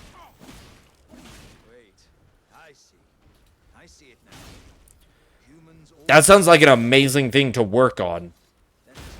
Like, imagine Elden Ring, but because they learned how to do water mechanics and boats and all of that junk, all of a sudden it's Elden Ring, except that now we can, like, get on a boat and sail around the lands between, or sail in between sections.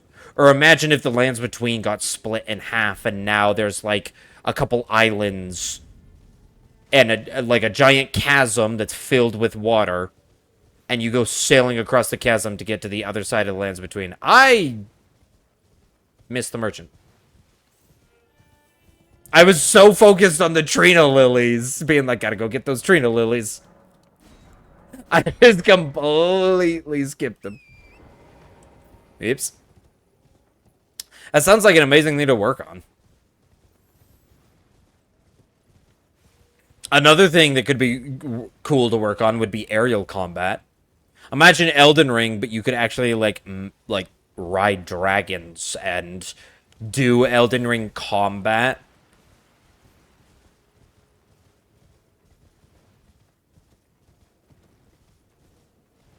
Or just, like, you know, get Idrid's, kill Idrid and get the, like, Crucible wings, and then actually just have, like, some cool-ass aerial combat mechanics.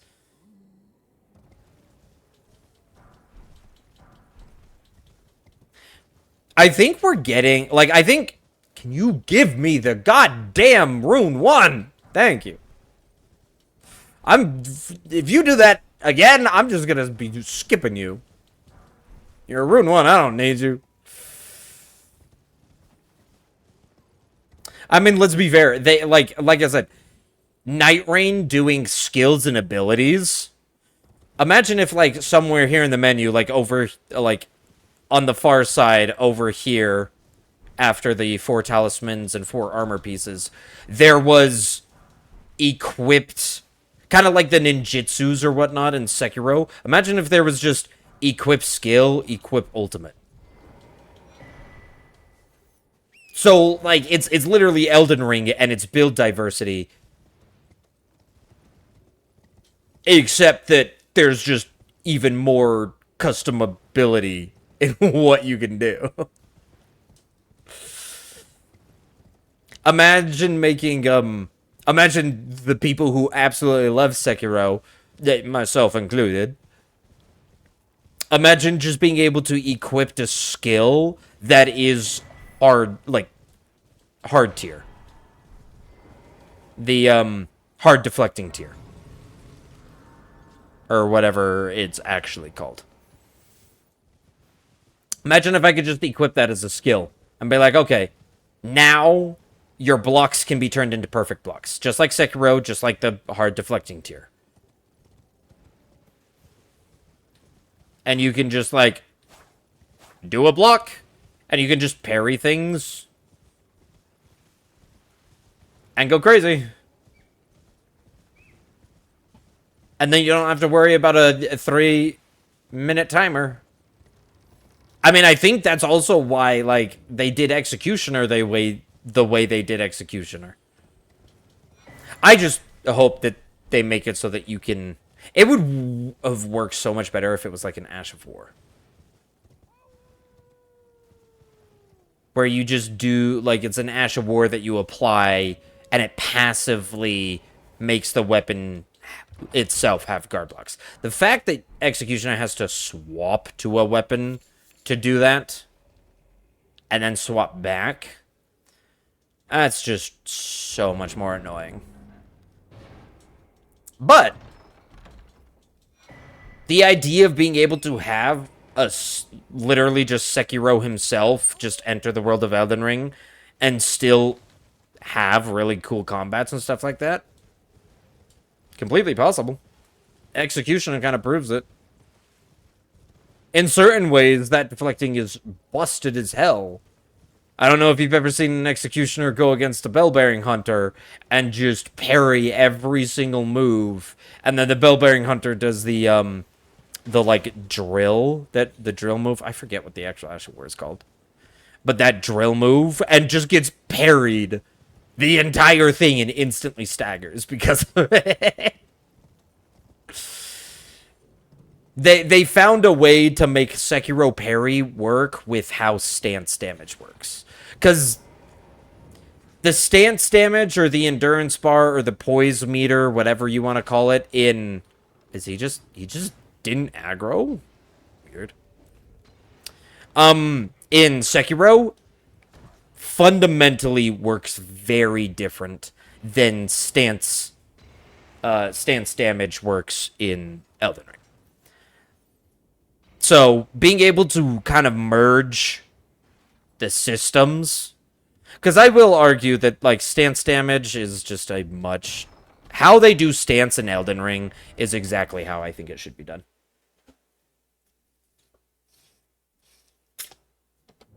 I genuinely think that, unlike the other Souls games, even Sekiro... Like, Sekiro was a good lead-up. But Elden Ring stance damage, I think, is a great system. Beep! How you doing? Are you actually not at work for once? Aren't you usually at work around this time? Free Castlevania-type DLC for Blasphemous 2. Wait, really?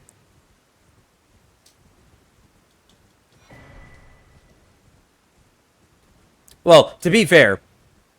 I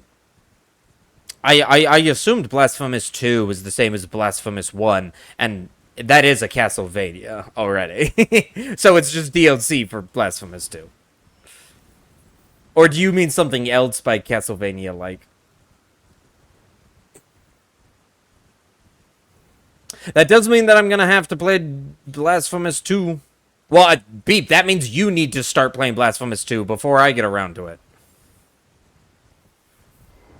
Because you still haven't even played it, haven't you? Did you tell me that you didn't play it yet?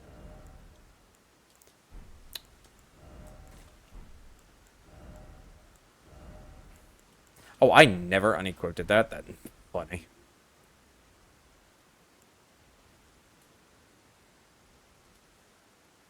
I'm still busy doing Hitless, and I've got other things to do after Hitless that I want to do.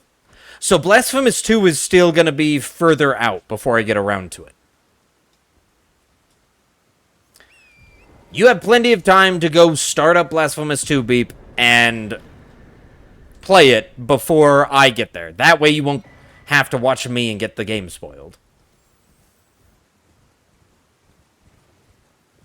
You're off today? That's good, that's good. Day offs are nice.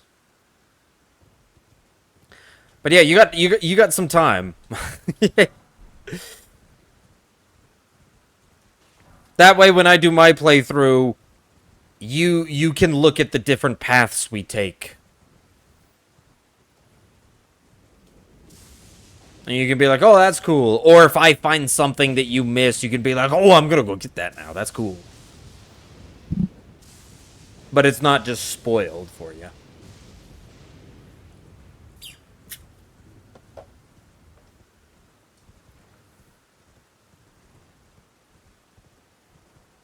Oh, wow, I jumped way early for that. Whoops.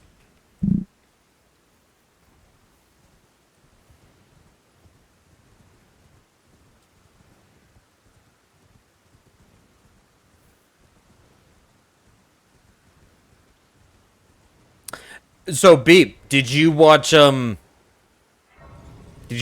Fest? And if you did, is there anything that looks exciting to you?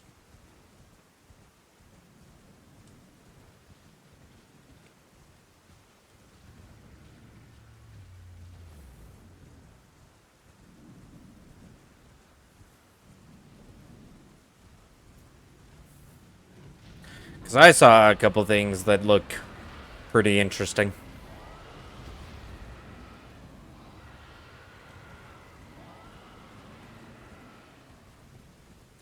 Yeah, Grail. I see you giving me debuffs.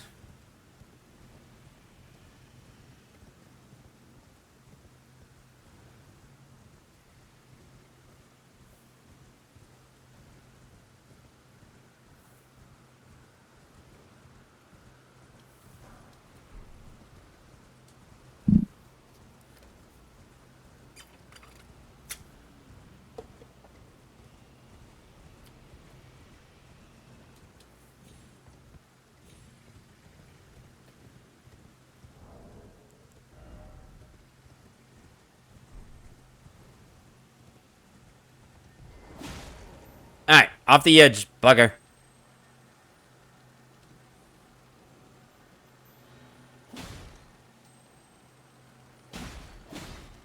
Bam! You didn't watch it? Oh. It was actually pretty good. There's some pretty cool stuff.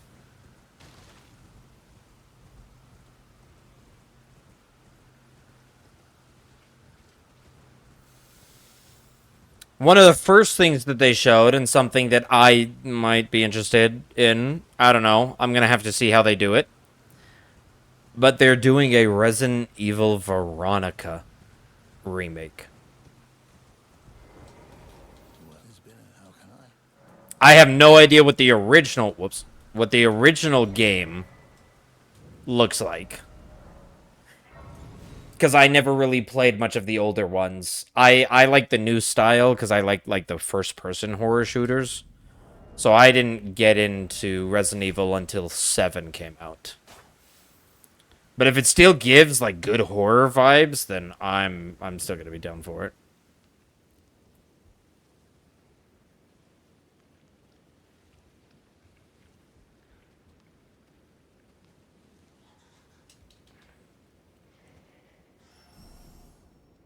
When do we get the new Souls game announcement? Well, so that's the thing. There was no FromSoft announcement during Games Fest. Sad, but true. However, there's supposedly, I guess it's not fully confirmed, but there's supposedly going to be a Nintendo Direct on Tuesday. And Duskbloods, being FromSoft's Nintendo Direct exclusive, probably will have some info going on. Maybe a new trailer and an actual date of release. We also have the Tarnished Edition. That was just kind of posted. From Software and Elden Ring just kind of like posted on like Twitter and their sites and stuff. Just being like, hey, Tarnished Edition is August. I was like, okay.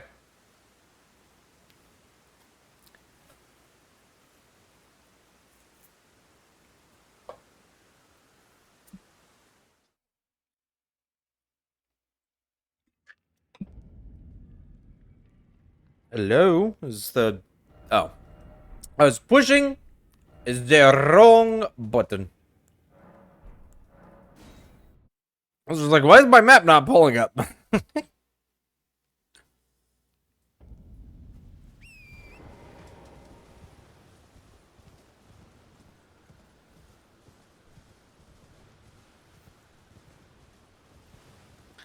So yeah. We'll see come Tuesday, if that is when the Nintendo Direct actually happens. We'll see come the next Nintendo Direct what FromSoft's got cooking with Dusk Buds. And then I can't imagine that they'll go very long without an announcement of their next IP. I imagine that we might get one in August, because that's like the next big announcement. Either that or Game Awards at the end of the year. Oh my gosh, trees! A mortal enemy!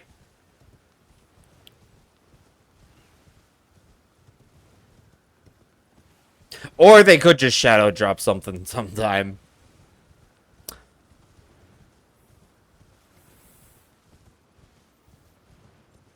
They have done that in the past, but normally they wait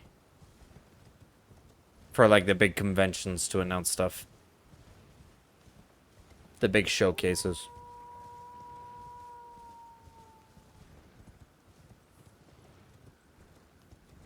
That's the trailer for the free DLC. Sweet.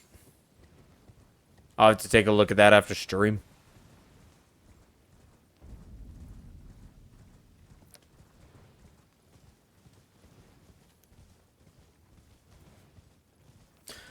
But yeah, the Summer's Game Fest. Let's see. There's Resident Evil Code Veronica. I don't know if you're a Final Fantasy person, but Final Fantasy VII, the remake, was announced to continue the story.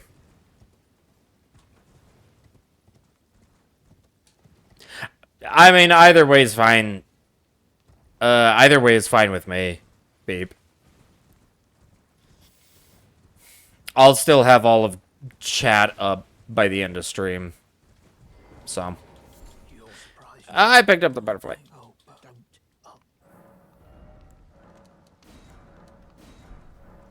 So, if Final Fantasy is your interest, Final Fantasy VII Remake's coming out soon. I mean, there was like a lot of announcements for a lot of other things, like Power World and stuff like that. They announced a Last Ronin game. Another game I'm slightly interested in is called, like, Bloodletter, I believe it is. And it looked like Black Wukong-ish. Hello? What was that? I pushed Y over A, and I jumped and switched. Like, the Y did not register.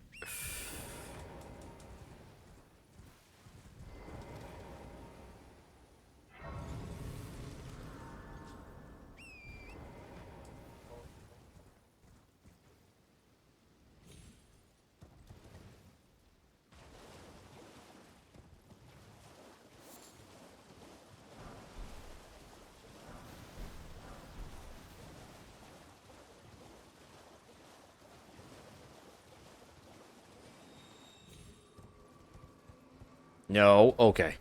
I'm like, don't get me stuck there, because that comes. I need to jump out of that gazebo as fast as possible. Oh, standing on top of the statue above the pickup scared me for a second there. Jeez.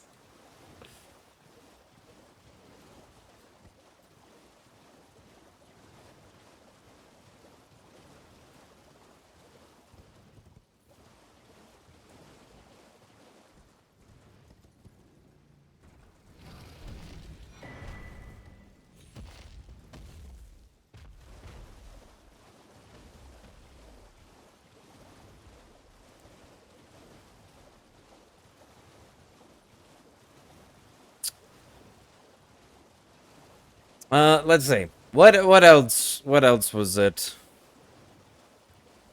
I keep getting State of Play mixed up with Games Fest because State of Play happened, and I'm just like, oh yeah, there. Wait, nope, that was State of Play.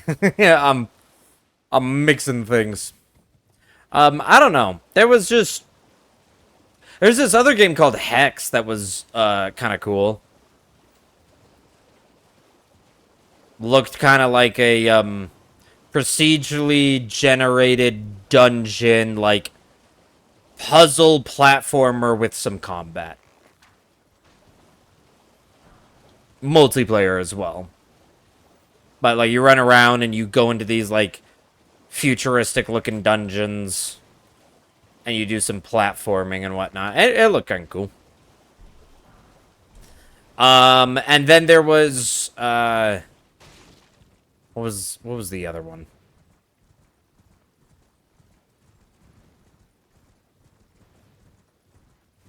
Let's see here.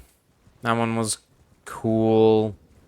I mean, I think those are like the main two that I kind of looked at. At least in like what I would like to play. Was taking a closer look to Veronica, just the new Resident Evil remake. And then Hoax. Oh yeah, there was the Shadow of Colossus. What am I doing? Shadow of Colossus dude is making like essentially a future Shadow of the Colossus. Like, it still looks like it's Shadow of Colossus, but instead of like these ancient stone beings, it's instead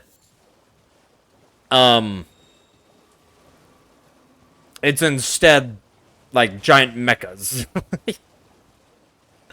from the future. And that looked kind of cool. I'll probably take a closer look at that one when it comes out.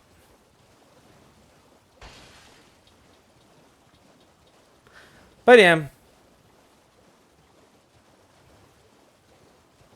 It still wasn't a bad state of play. I was a little disappointed with no FromSoft announcement, but there were still some plenty of good things. Apparently, Jeff Keighley also is like he has something that he does in August, another like showcase in August. So there's a chance that we could get From Software announcement there.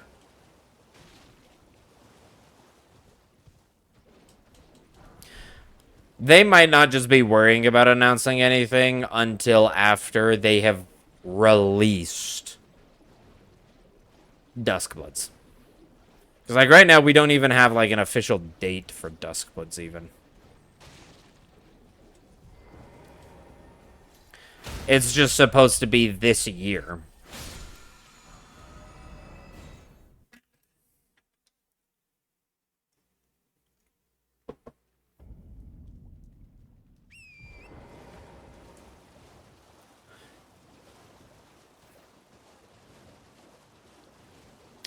And yeah, they'll probably... You know what? Actually, Nintendo might be like, hey, don't... don't announce anything else till after Duskbloods is released. Because it might hurt Duskblood's sales. If people are all like, oh, I don't have to buy a Nintendo Switch to get the next From Software game, I can just wait another year and get From Software's next game. I don't know. But I'm starting to think at this point that Duskbloods will release before they'll worry about hyping up anything else.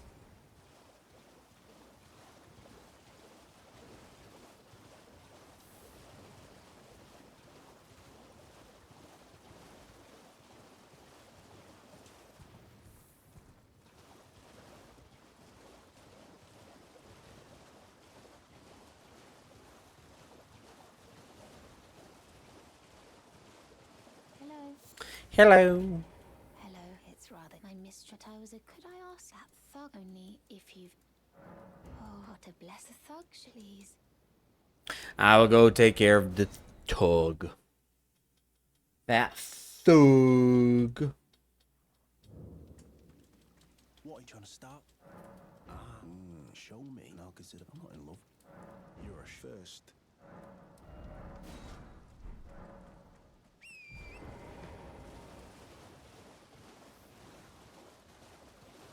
You know, I'm still excited for the Sekiro anime, the Elden Ring movie, and then the Bloodborne movie. So at this point, my life is just turning into what cool next FromSoft thing is coming out.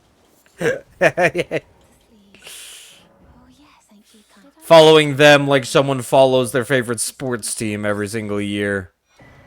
Except I don't have to wait a year till Please stop, brave. the football season the next football season begins, and I can start cheering on my team. I get to just be like, cool, when what you're working year round, what's the next thing you got for me? You're no matter loud. You.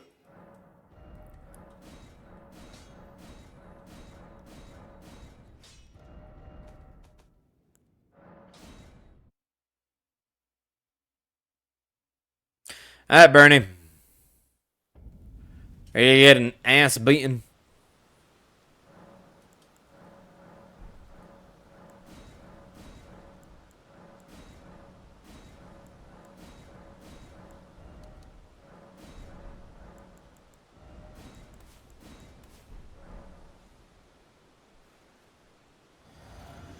You want to give me the good RNG?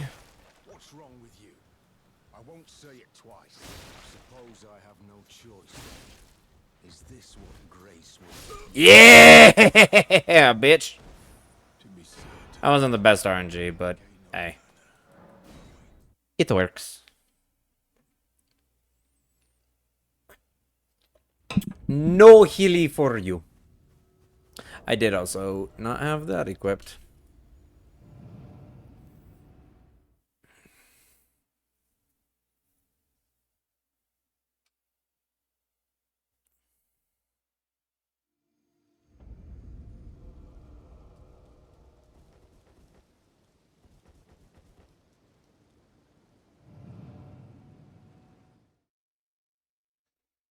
Oh yeah, we did get an announcement of a new Cuphead. That's interesting. Again, I've never played the first Cuphead from beginning to end. I've only played a couple bosses here and there. But we are getting a Cuphead 2. A Cuphead 2 was announced, and then a Cuphead retro, like, 8-bit game is going to be releasing soon, in the meantime.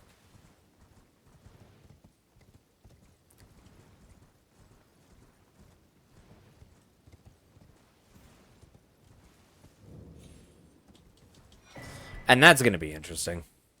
So, who knows? Maybe I should do, like, a full Cuphead playthrough. Because it's definitely a game, like I said, I've played it before with people, just never sat down and played it from beginning to end. I just joined people being like, oh yeah, I'm fighting this boss, you want to join? So it would probably be cool to eventually go through Cuphead entirely.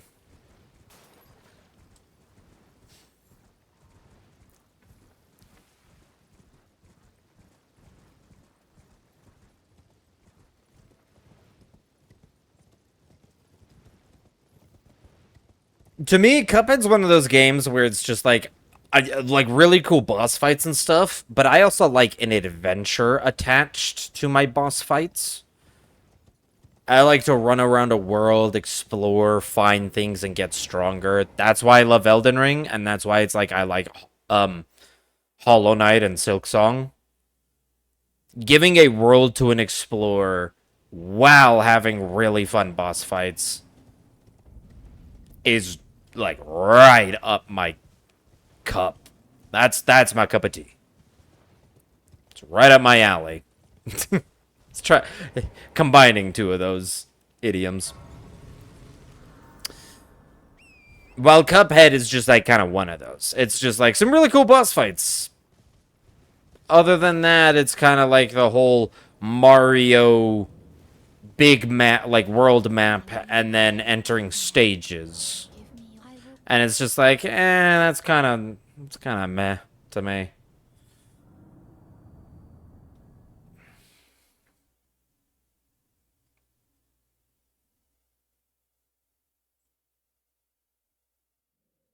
Still waiting on the Hollow Knight, or the Silksong DLC.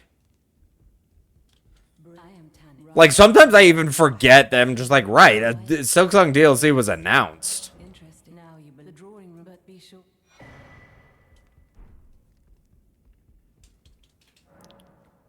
Because it was announced, like, at the very beginning, near the beginning of the year, and everybody thought that, like, oh, who knows, it might pop up in a couple months. Now we're almost halfway through the year, and we don't even have a date. Might mean it might come later. I mean, Team Cherry did also just say, hey, Silksong's coming out in a month. They might just be like, hey, 2 weeks from now, the DLC's for Silksong's dropping. They are kind of just like, yeah, shadow drop. There you go. Could you imagine? Oh, I need to go buy first. Could you imagine if they just shadow dropped it? Just suddenly like, hey, Silksong DLC dropped right now. Go have fun. Everything. Wait, what?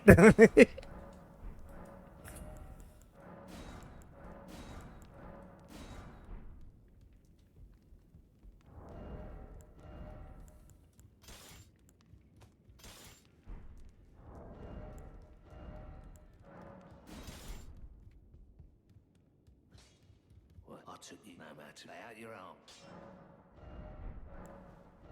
Okay. Doop. Doop. Oh. And doop. I want to forget that one.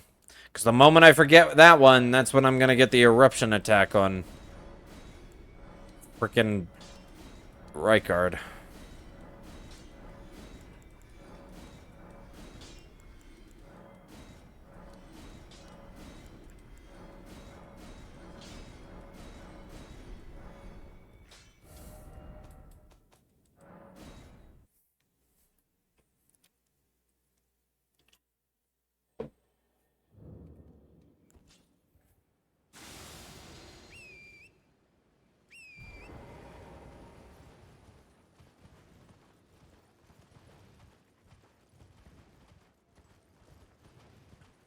I have a feeling this year is going to be still pretty solid with gaming.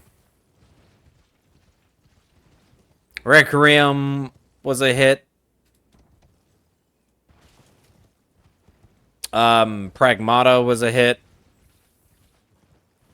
We're going to get the Silksong DLC at some point. That's going to be awesome.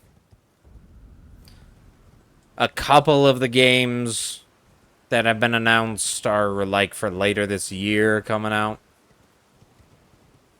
I don't know. It's shaping up to be a pretty good year for gaming. And imagine Duskblood comes out and it's actually like an insanely big hit. I think that'd blow a couple people's minds. I think that would blow my mind. Like if I hear that Duskbloods is like, oh, everybody who plays it absolutely loves it, I would be very surprised.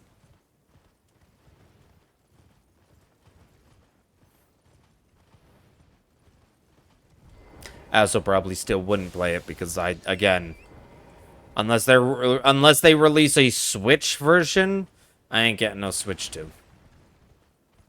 I'm good. I got a Switch. I'm fine without a Switch 2. Does not interest me in the slightest.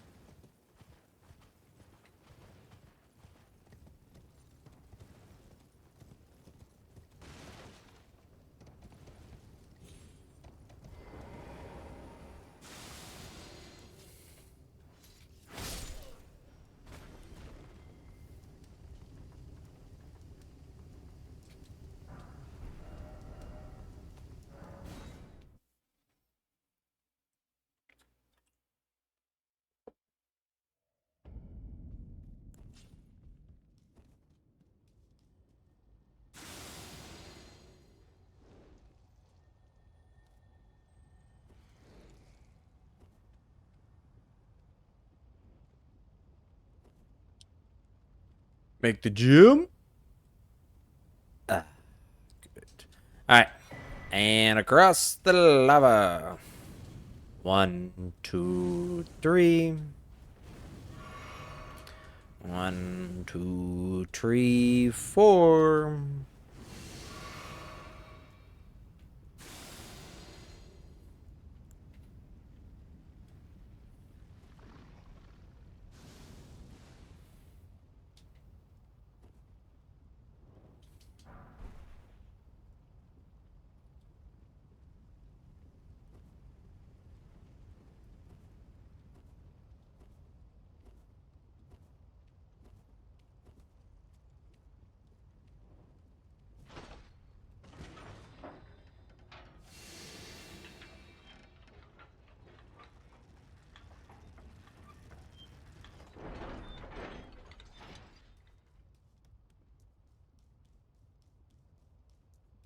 Thank you. Alright. It's Nobelin time.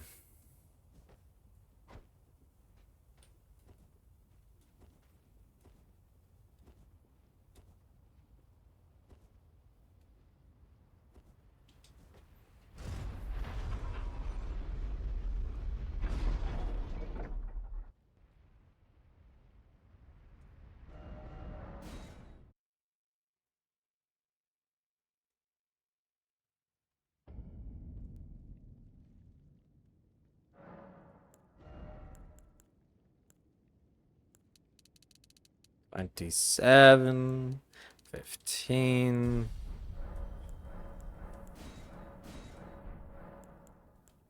No, memorize spell.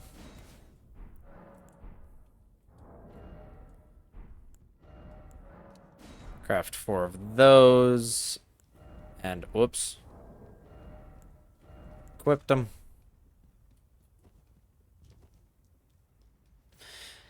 Alright, we good to go.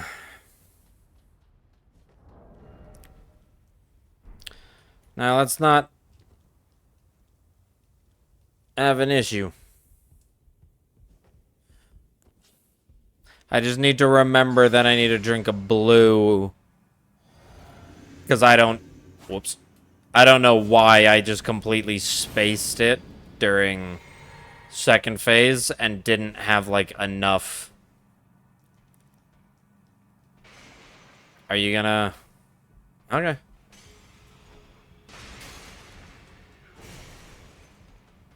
Oh, God. You ran past it. Come here. There you go. What? Are you fucking kidding me?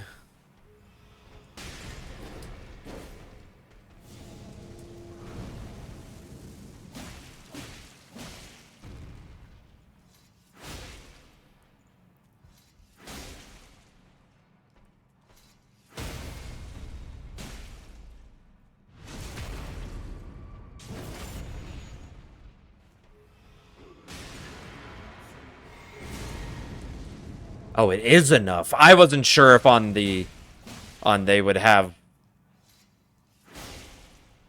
I wasn't sure if by the third rest, a single pot would have worked.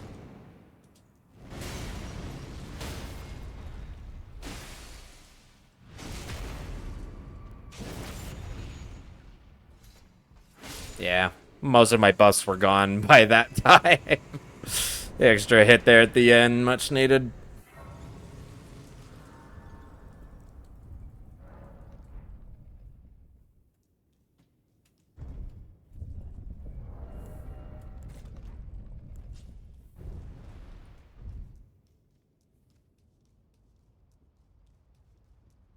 Yeah, not the cleanest noble, but still good. Him running through my pot, I should have threw it a little bit lower. I always try to free aim it because if I throw it right at him, he definitely will run past it. And I think I just didn't get it soon enough.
Hurry it up. I gotta run past you. You walk down those stairs so slow.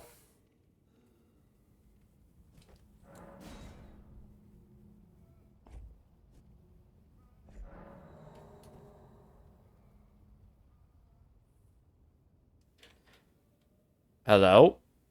Oh, gee. I was just like, hello? Why can I not use my Ash of War? Stinking... A door has opened somewhere. Oh my gosh.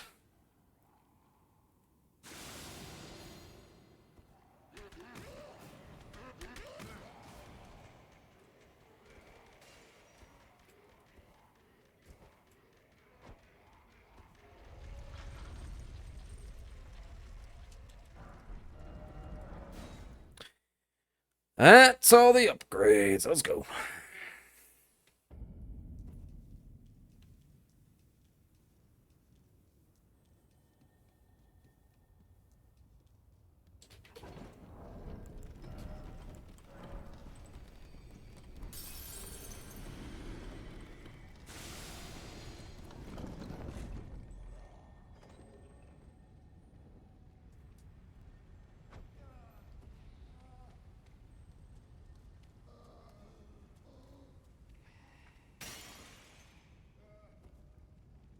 I like how the Poison Eye guys just don't even aggro on you.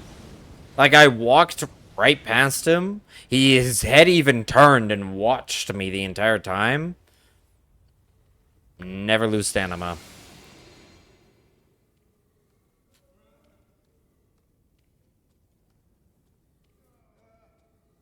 Look at the lovely pictures while we wait for this guy.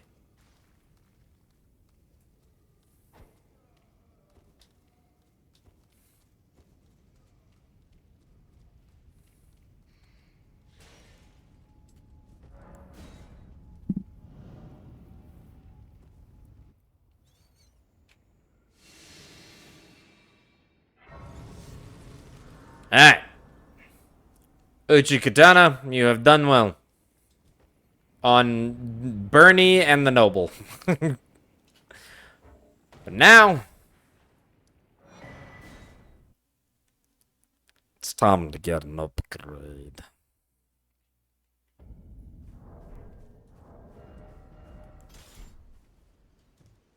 Well, I presume. I am, but and I am an old. I am.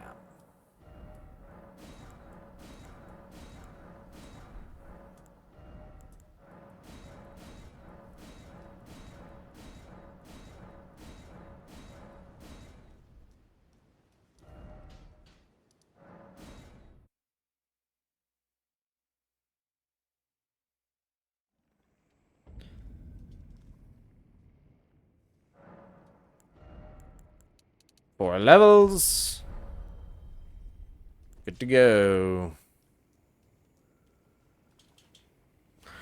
Alright, Rykard, don't give me any funny business, okay? I would much prefer not to.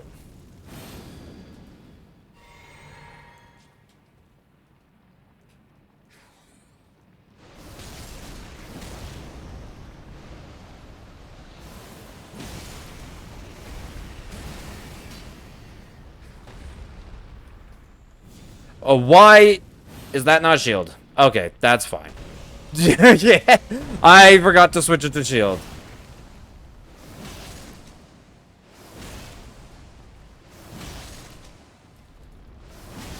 Stop getting so freaking close to me. Well, I guess I don't need to reset the buff. I just reset it early. Middle of the fight. I'll lose golden. Yep, there goes golden. Wow.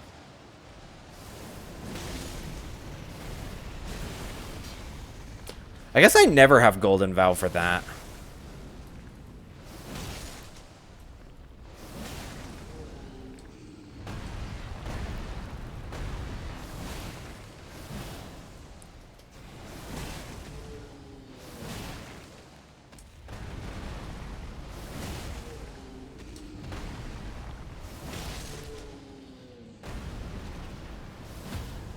They're very close to the freaking lava.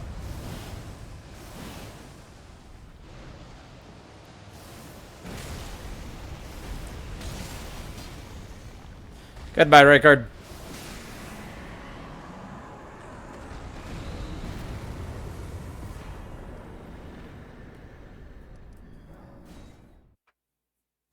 Woo! Alright, we got a run going. Rickard's like the biggest point where it can really mess up.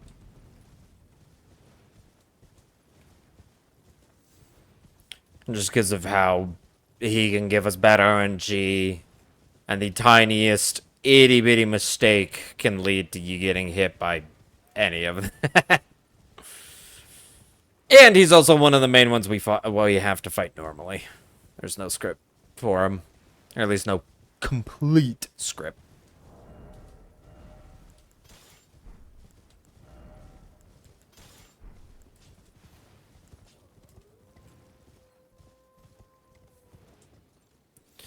But now, it's usually Malekith is, from here on out, the next one we really have to worry about.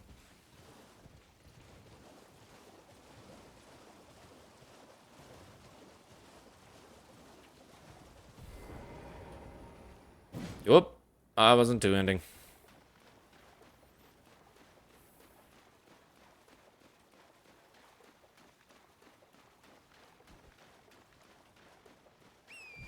There we go. Easy peasy. Don't want to do an invasion? Just run the opposite way.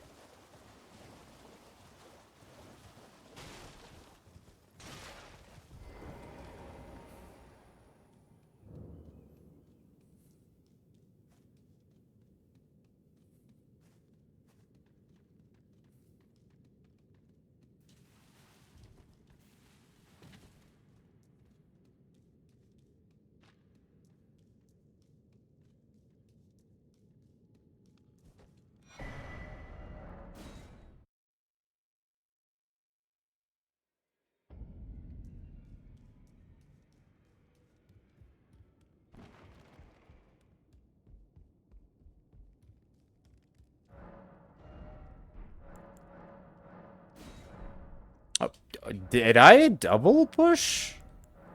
There? Ooh, that was... Huh.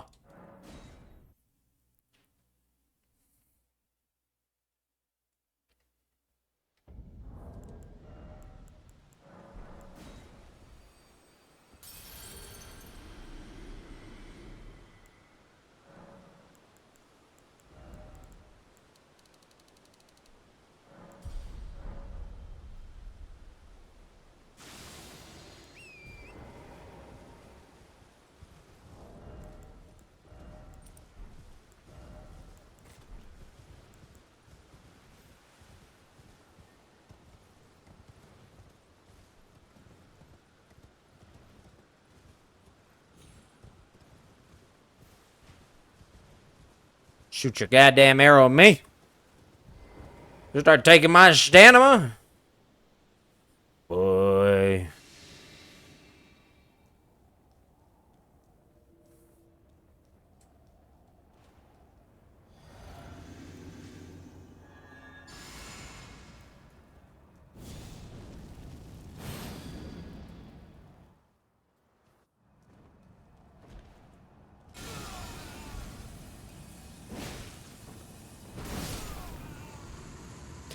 Adios.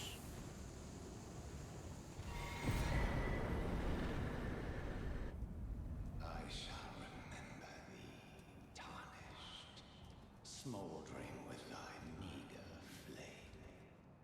Cower in fear of the night.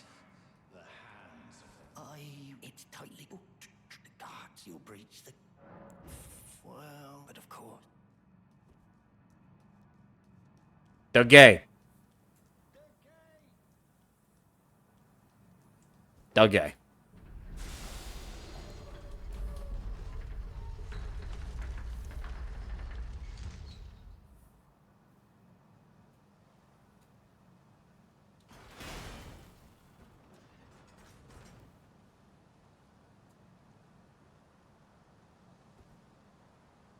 I had to use some extra, so these safety lilies are actually doing what their name implies. That's why I call them safety lilies.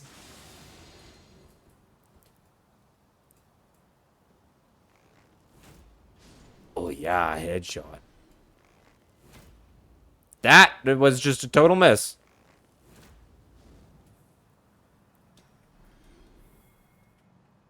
Whoopsie.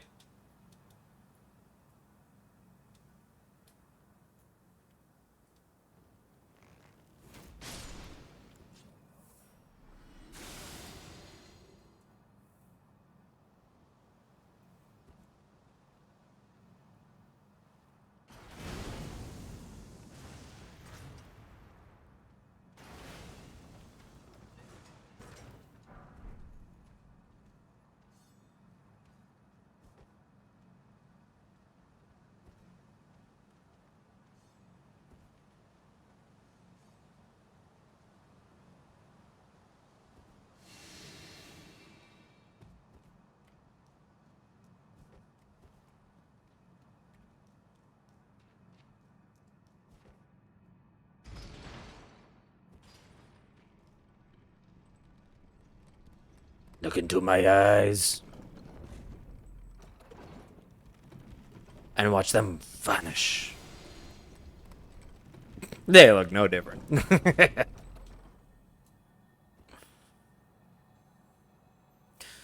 Alright, Godric.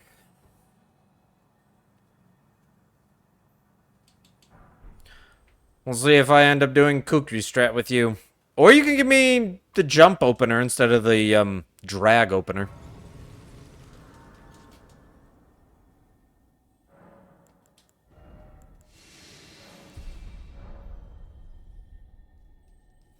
Let's see what he gives us.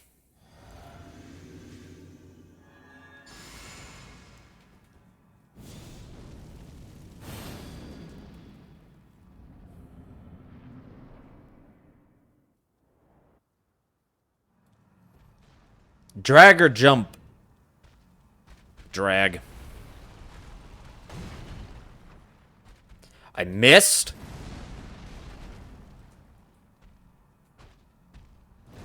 Okay, well... Apparently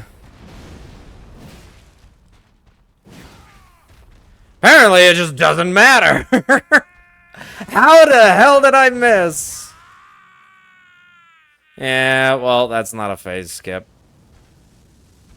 How the hell did I miss every single time? I don't get how the first one missed. The second one, maybe. And then the third one was like, yeah, I don't expect that to hit because you do your tornado.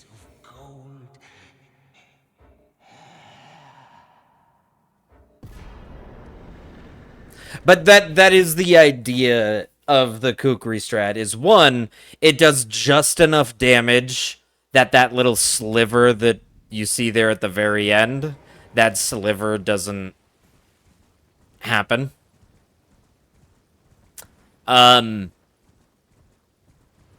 Because that's, like, a kukri is enough to get rid of that.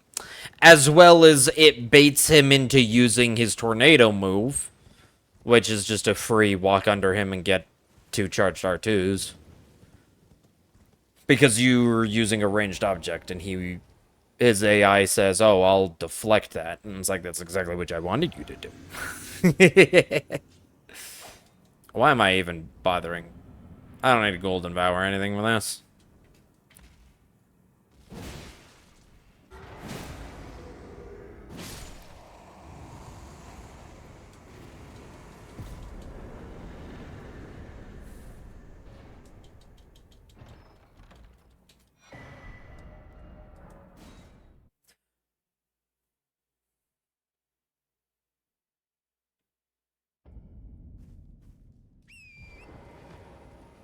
You know, actually, now that I think of it, I didn't have Radagon Source Seal for the single fight.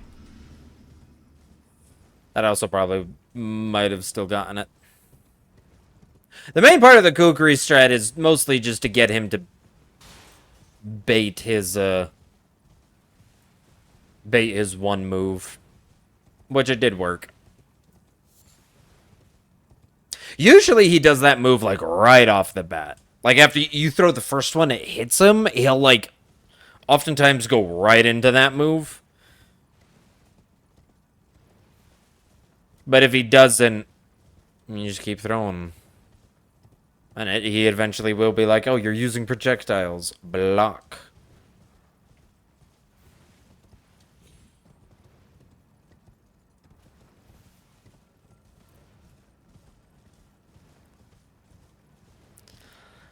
Alright, we got a super long ride up to DTS.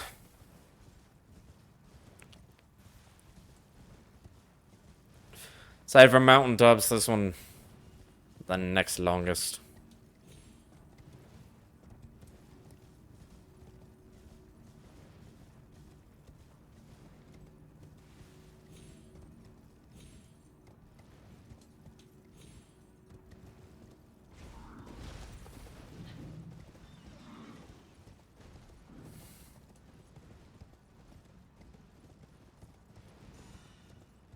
Hey, he used his golden shield. That means he won't chase all the way. And then right here. Yeah, there we go. Stamina recovery.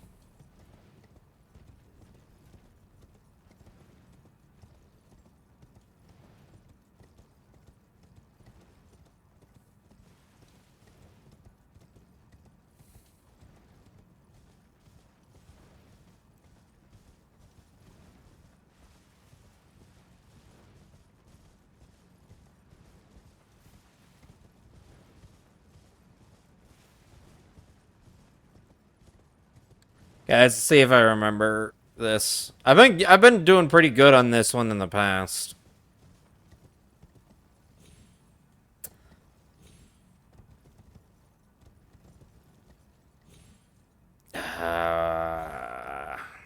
Missed it. There we go.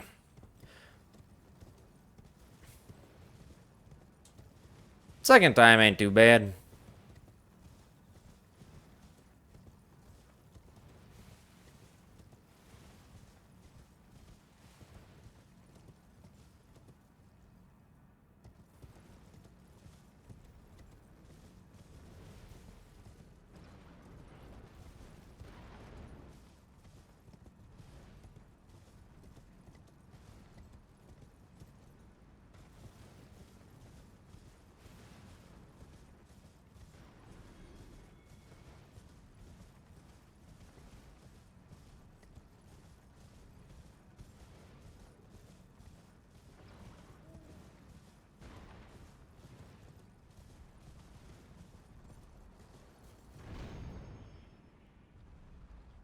Safety lily.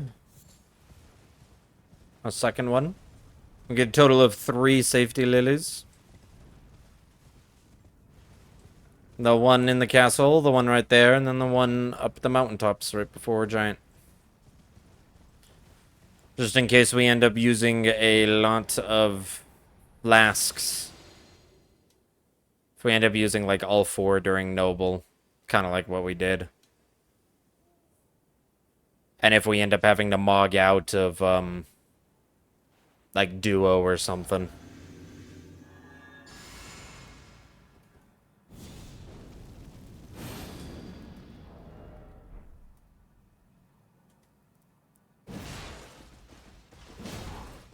Oh, you jumped at this side. Interesting. Normally you jump to the other side.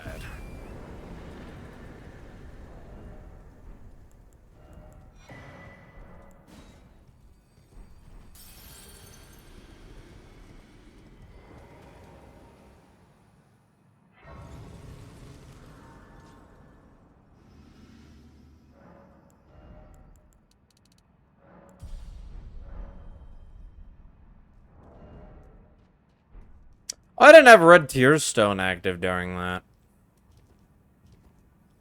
Because I didn't re-heal after making myself go Vision Brew.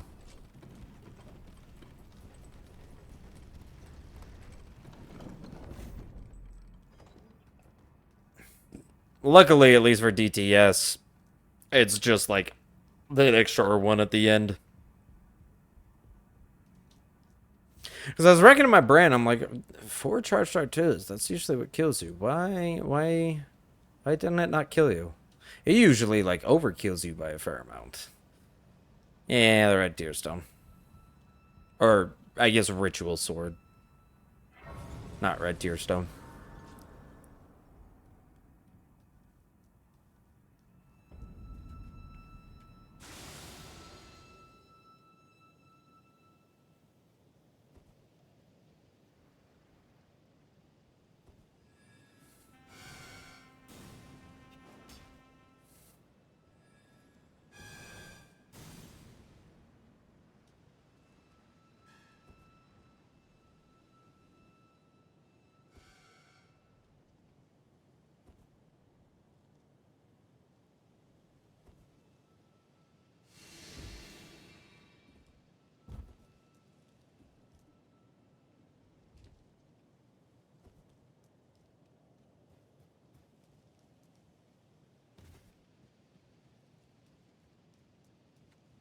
Rooftop hopping time?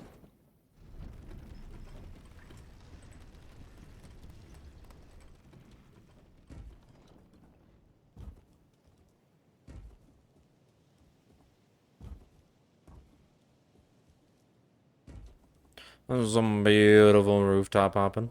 Okay, until that last jump right there.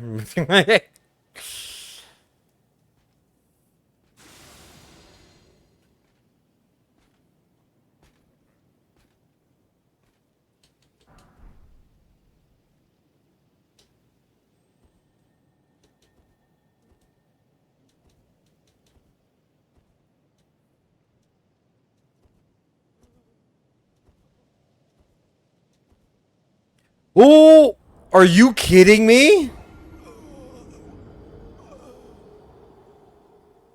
How did that happen?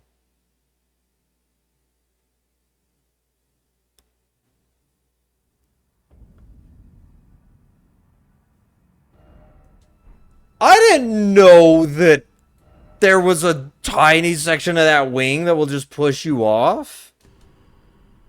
I have never had that happen. Jeez, now we gotta go through all of... I'll run it back. Oop, no. SHH. Serpent Hunter Hitless.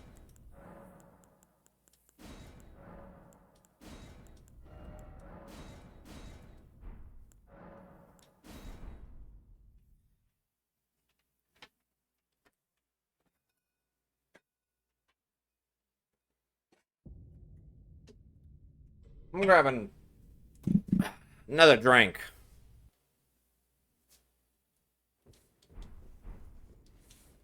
That one was weird.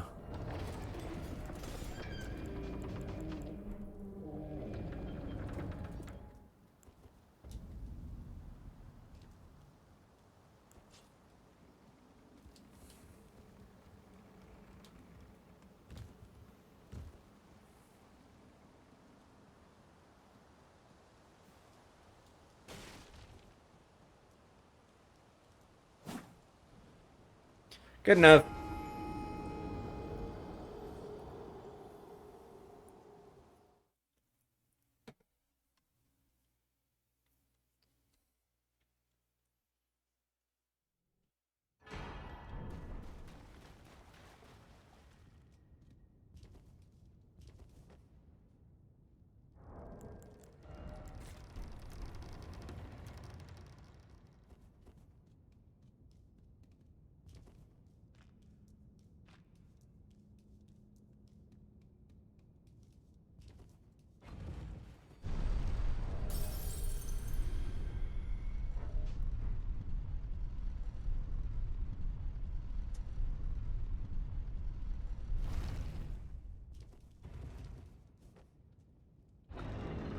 Alrighty, here we go. Limgrave.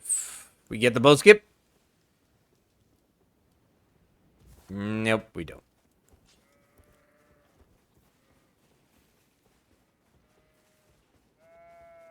Mwah.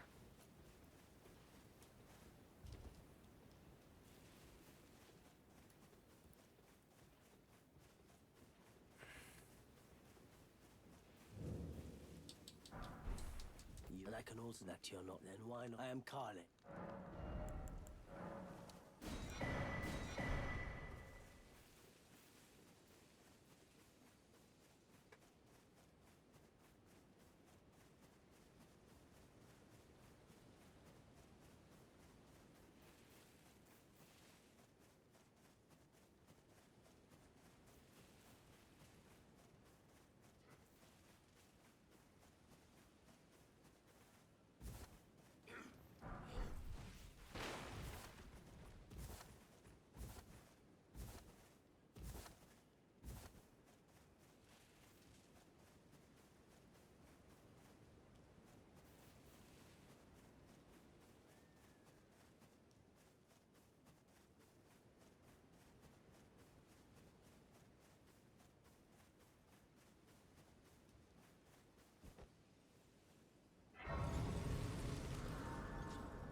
Alright.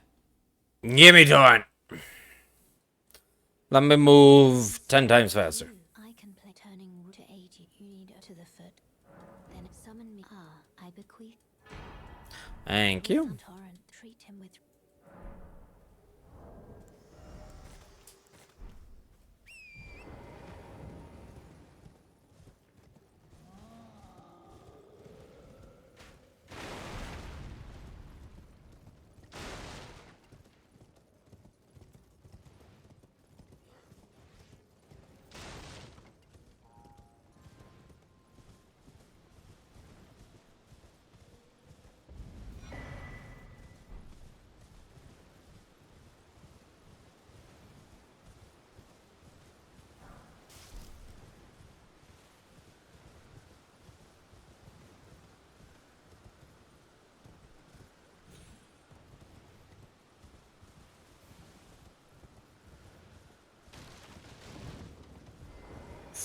First key. Coming for you, giant.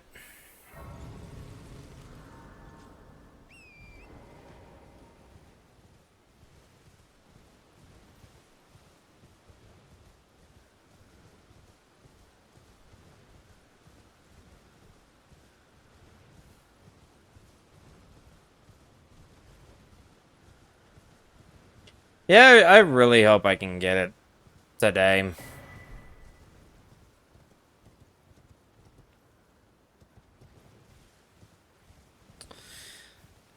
It would be nice to get this out of the way and move on to some of the other things.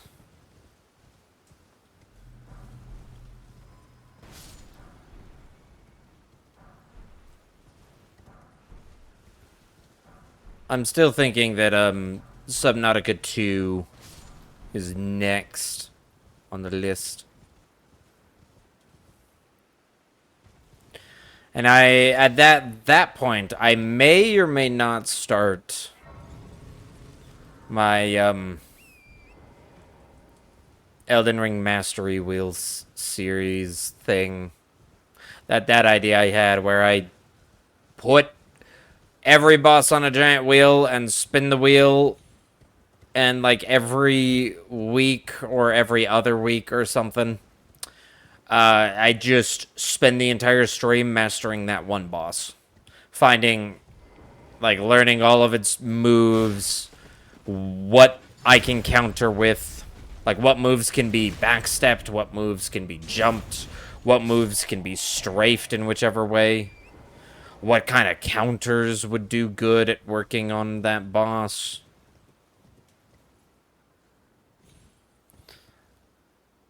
Maybe even turning on, like, the hitboxes and seeing where they are and studying them. Like, I think that'd just be a cool thing of just spin a wheel, pick a boss, master it till, like, you're perfect.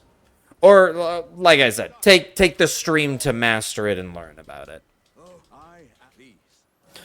But then I also do imagine some bosses will take more than one stream, such as, like, Melania. or consort. Wait, I see. I see it now. Humans all lose their wits eventually. How could this? Was my whole existence just a crock? I think those are the biggest two that I would have issues. Like, I remember when I was doing the French challenge, I died, one of my runs died to Malekith. And that's when I was just like, you know what? I'm just gonna practice. And I seriously spent, like, the next, like, 2 hours. And it's just, like, his second phase, the Malekith part, not the, Beastman part. Even though I've mastered the Beastman part, too. The Malekith part, I've found ways to just jump and counter hit and just destroy him. And now, thanks to, like, no hit, I have learned how to just master Beast Clergyman. To specifically bait out certain attacks, know what attacks I can dodge and strafe, where I can get in, like, even charged. Went to go pick up your check? Oh. You're good, you're good. Gotta make that money. Gotta make up that bank. Actually, I'm surprised you're picking up a check. People still... Like, isn't everything, like, direct deposit at this point?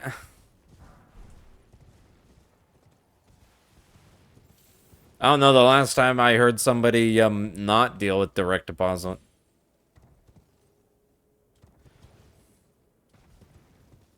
You missed a rune? Yeah, because it's a stupid rune 1, and sometimes it glitches out and won't let me pick it up. And so I'm like, fine, if you don't let me pick you up instantly, I'm not gonna turn... I'm not turning around this car for a rune 1. Not turning around this torrent. Torrent's just gonna keep moving.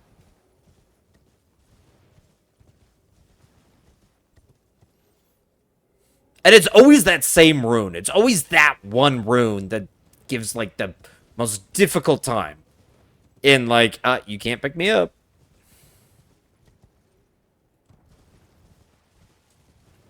I don't know. It's the child I will leave behind. Because otherwise I'll be turning the car around too much.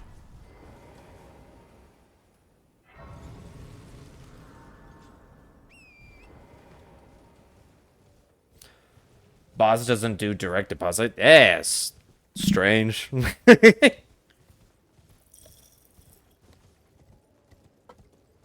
I mean, I guess it exists.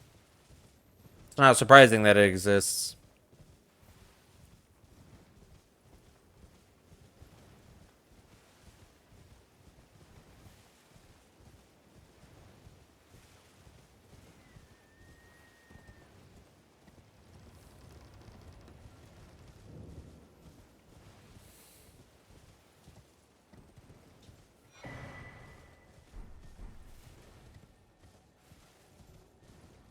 Alright. Let's not wake the bear. Last time I got a little too close to his head and it turned into a little close call. There we go.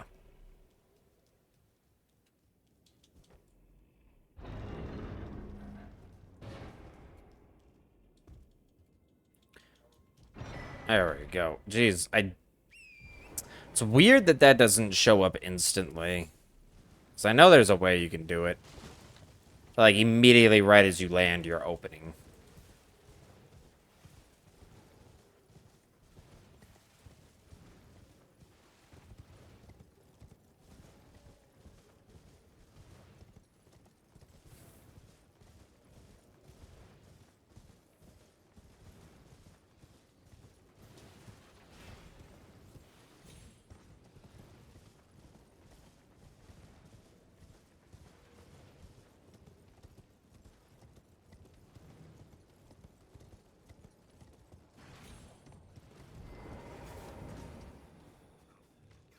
Throw your bomb. That's right, punk. You guys are horrible at throwing bombs.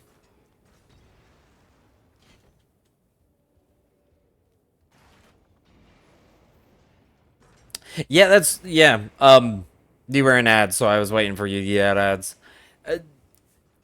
I'm surprised your boss doesn't do direct deposit. That's just weird.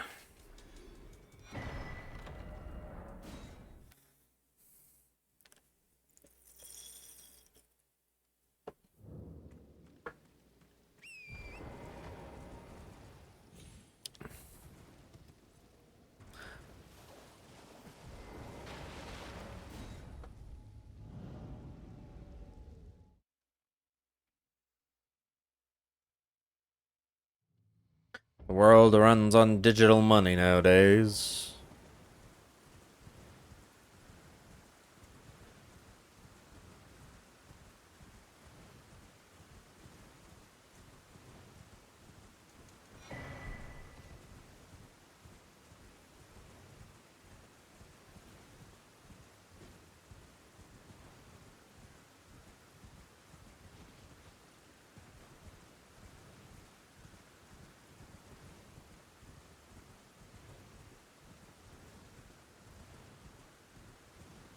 Time to turn 2 kukri into 42K.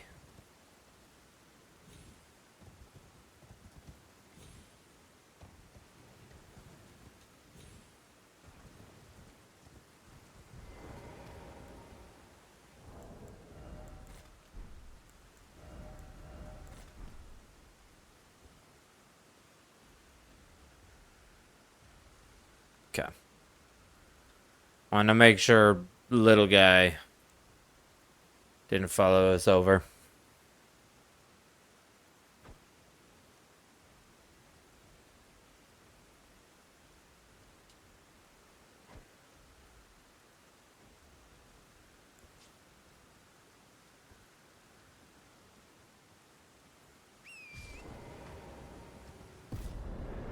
Guess who's downloading Blasphemous 2? Let's go!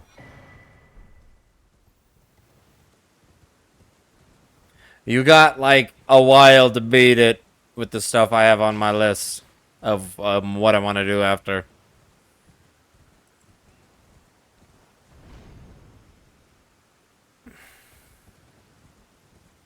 But that way you can watch without any spoilers. Because I know you said you would watch even if it was spoilers, but like, nah, that's no way to play. You gotta play the game first. And then be like, oh, that's cool. Now let me go see if someone else took a different path, or how they got past this part, or whatnot. That's what I like to say. I like to play the games, and then I go be like, okay, now I'll watch your playthrough, because I'm curious at what you did during these parts of the game. If you did something differently, or maybe you found something I didn't, I don't know.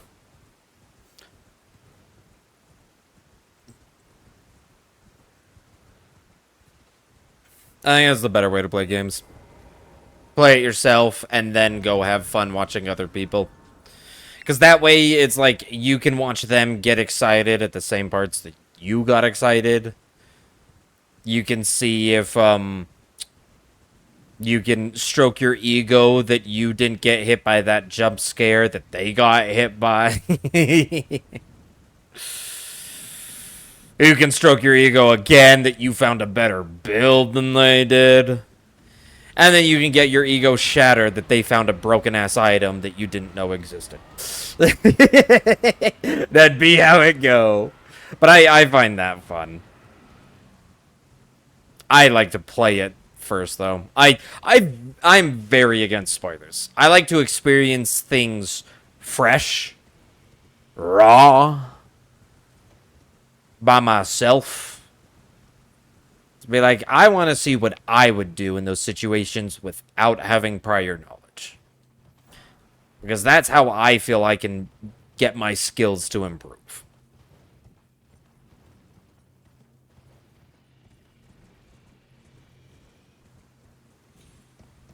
That's why, like, I try my best never to spoil stuff either. Because it's like, I don't like spoiling stuff. Because it's like, now I'm not going to be able to see their genuine reaction.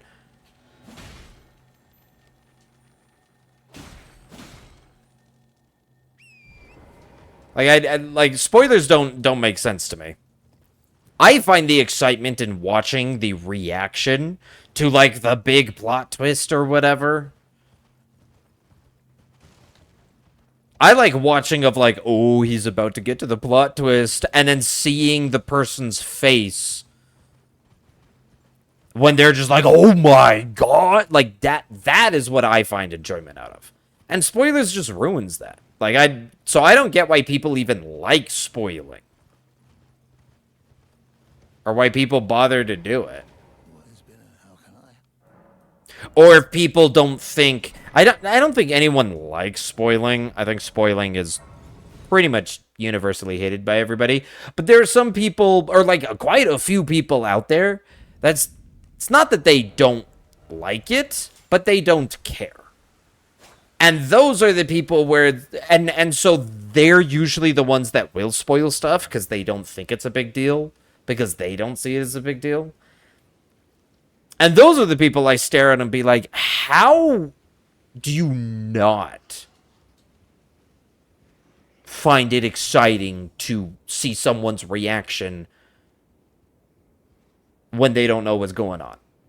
Like, how is that not exciting? Don't spoiler. Oh, good. That was a failed jump chest. Open. Almost thought I was gonna go off the cliff in the back. Over the railing.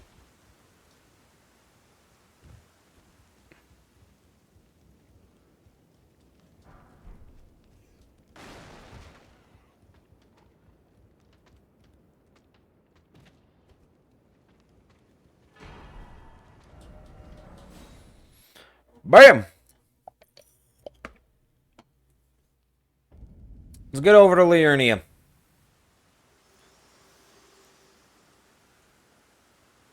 Figure to determine if you had. It seems torrent, whereas I may. There is, but I can take gathering place.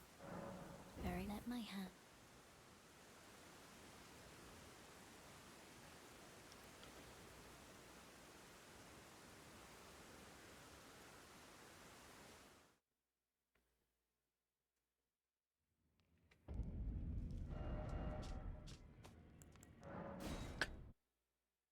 To Liurnia. Got the last of our upgrade materials and get Raya set up so we can take our hand to Volcano. Also grab EG so we can get super quick upgrades.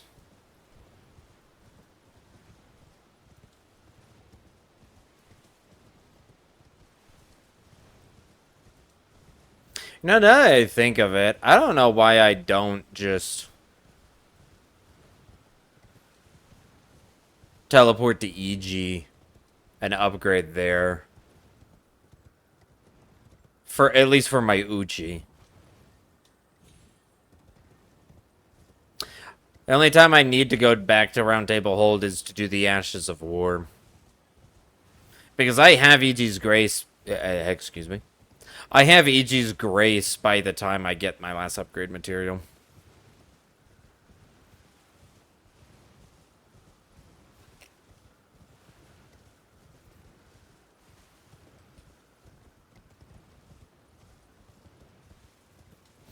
Stuck on a rock.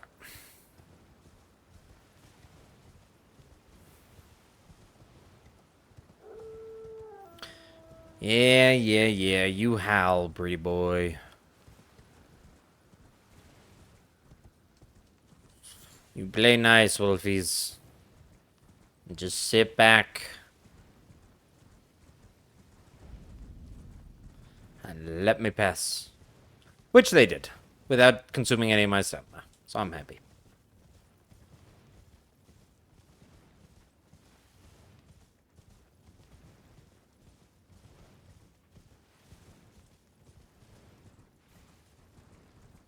You know, what if I did south routing first, and then I did north routing?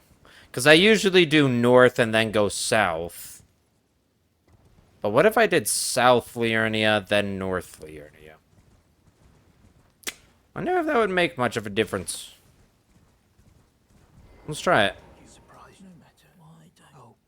I don't see any reason for why I can't do them in the opposite order.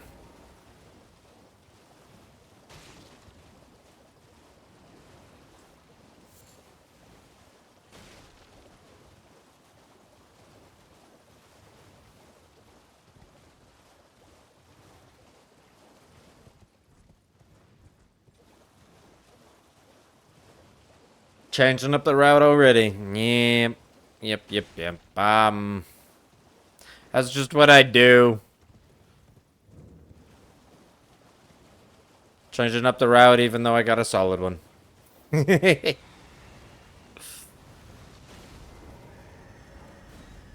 find, like, that's... I kind of just always do that, because if I just see, oh, hey, there's a small optimization. Well, why not? Even though I've done it, like, 20 times the other way, why not?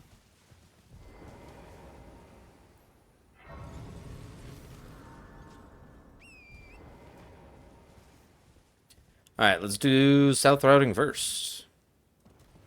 See how well that goes.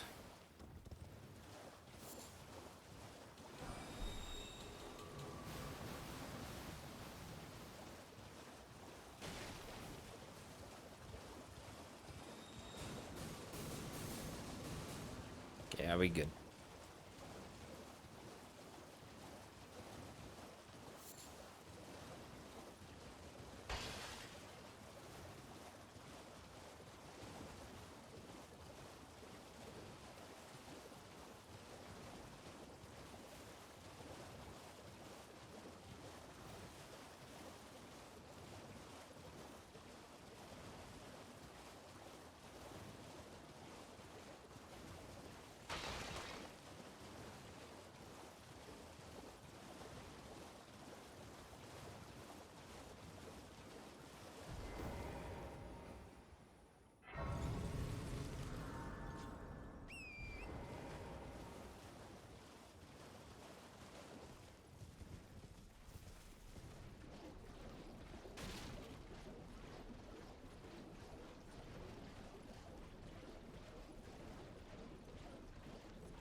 Ah, there we go. Ash of War acquired. Now let's go do Raya. Well, let's do Lobsters, Raya.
I'm coming, Raya.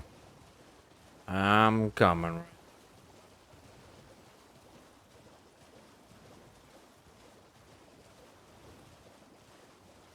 Hello.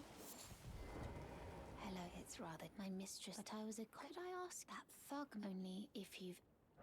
I would take care of that Less thug. thug should please.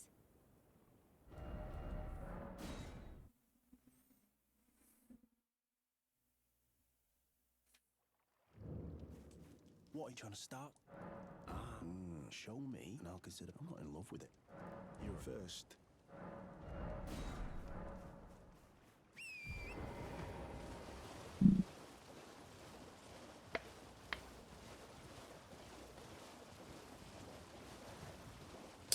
Yeah, right, I got your login. Cost me a pretty penny. And by that I mean, like, actually a pretty penny. It was only $1,000. I got 40 more pretty pennies.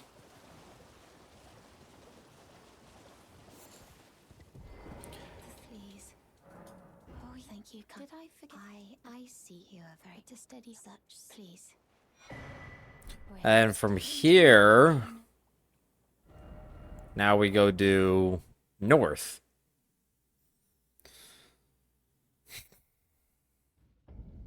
Swapping the two paths up. South done. Now we do north path. See if we can grab the couple runes. Oh, come on. Jeez. Fine. Whatever. Yeah.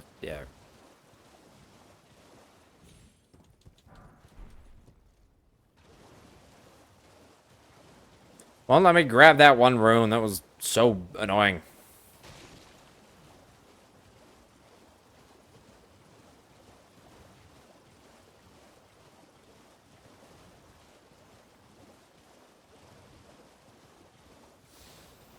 Yeah, and then this way, instead of...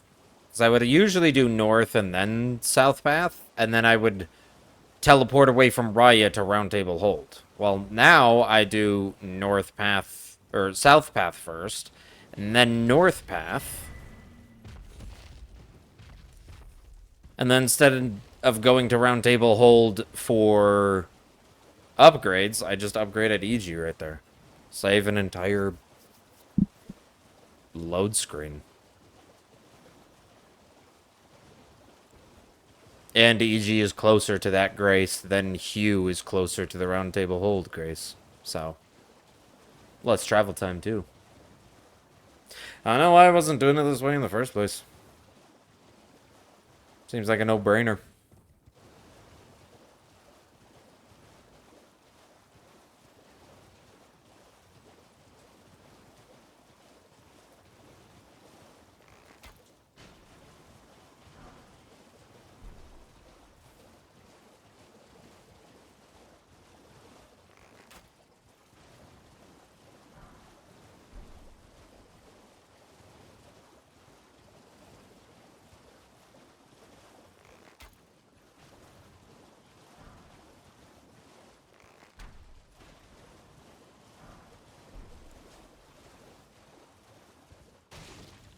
Perfect.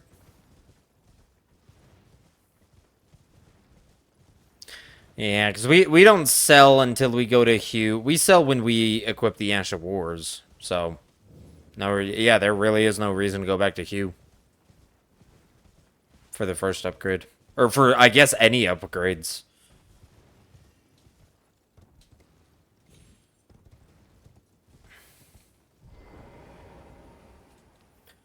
So yeah, I don't do a Grace Warp here anymore. Well, I presume. Oh, I am an old so perhaps you.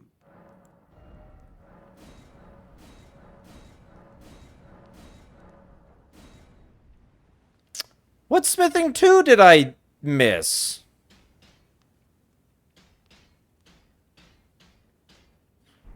Excuse me?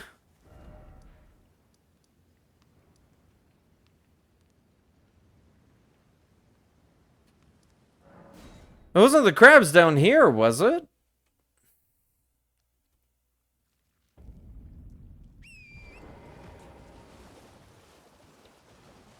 Oh my gosh, it was the crabs. I can't believe I missed the crabs. It's just like... I know that one's a 2. I don't think there's any others that were 2s, because the others are like 3 pickups. Yeah, so weird. Alright. Now, though, I can do... I can just port from here right over.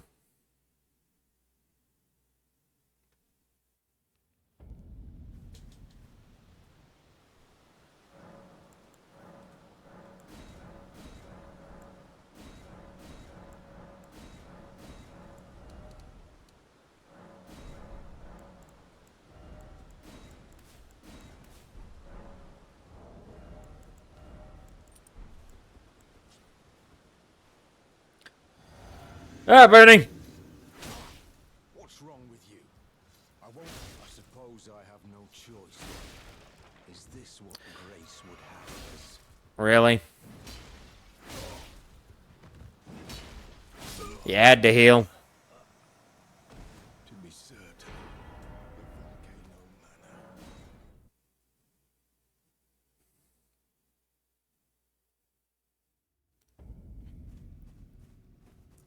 To be fair, this means that we also... Because the reason we always went to Round Table Hold right after Fort was because we needed it... is because we normally went there right after Raya. And so we needed to have it already unlocked, because otherwise we would have had to warp from Raya to a Grace and then sit down at a Grace. But that does mean that we don't need it to Fort, because even right now, we haven't had to return to Round Table Hold.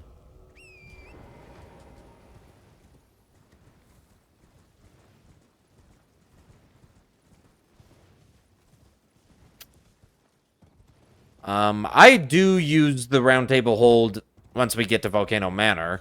I usually do use it to get the door warp.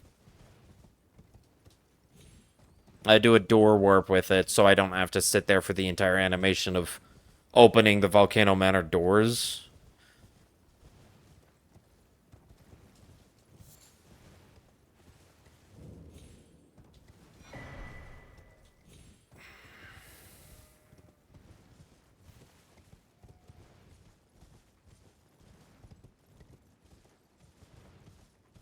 But I'm wondering if...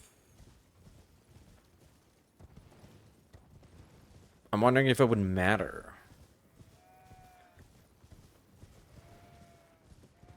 Because maybe it's like, oh, yeah, so you wouldn't have it for a door warp. Okay, so then maybe I just do the door warp to the Grace that's just right there, the Volcano Manor Grace. And then when I sit down at that Grace and go to Round Table Hold for the very first time.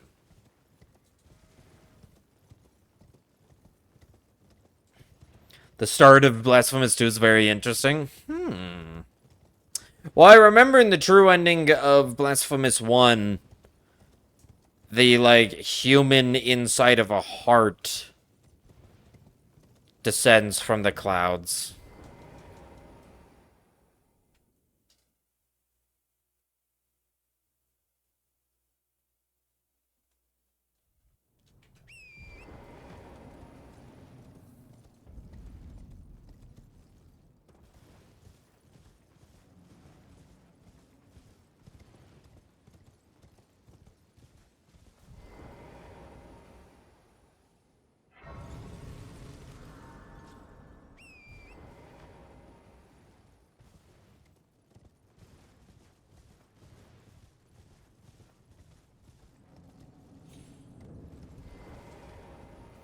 I knew you. I hereby take my hand. Give me. I will pray.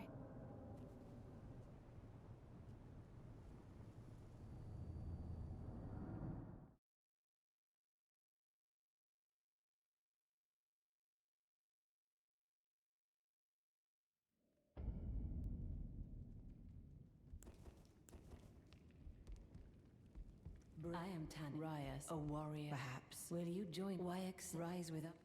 Interest now you the drawing room, but be short.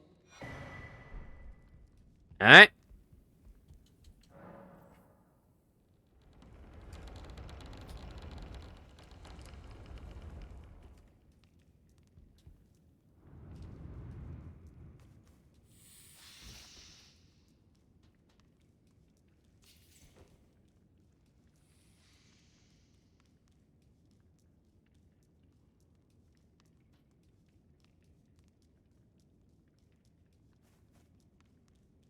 See, and then right here, I light this Grace, and I warp while opening this door.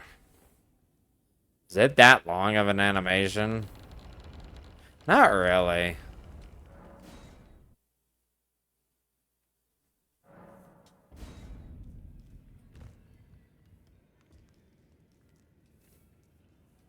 Yeah, I guess I only really have to come here once.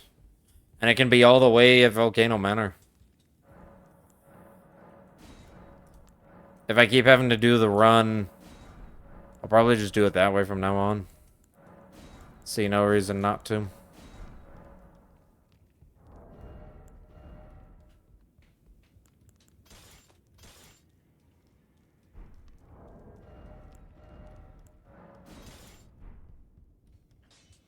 You'll no matter lay out your...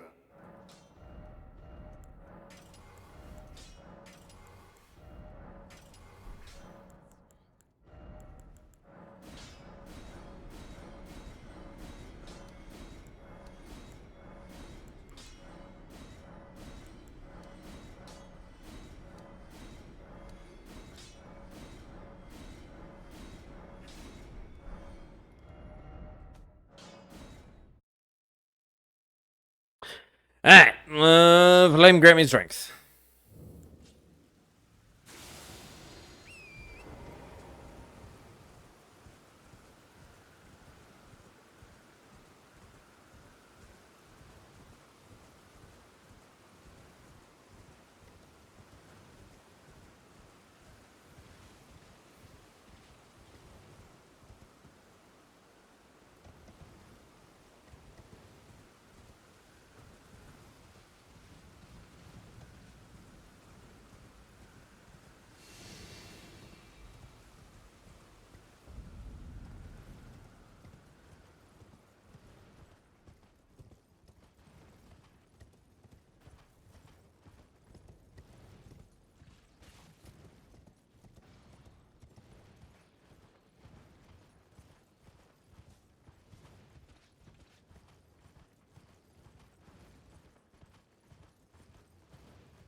Time to follow the orange brick wall.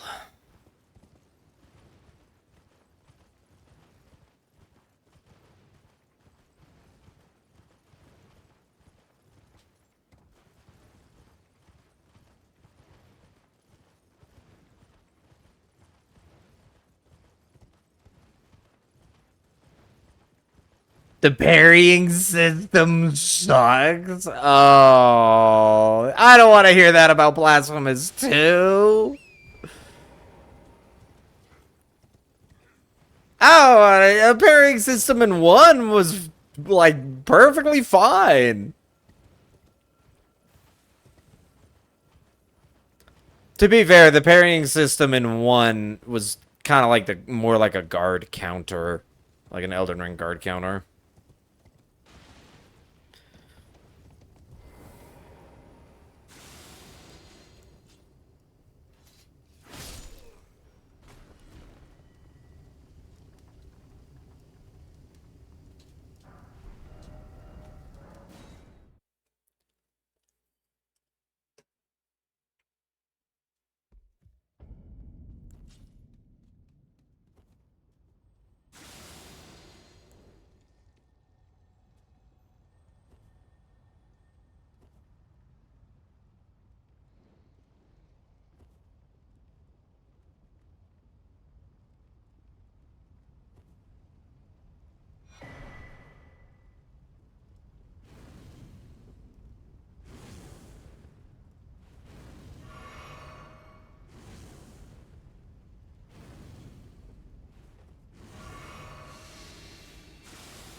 Good lava step in. Let's go.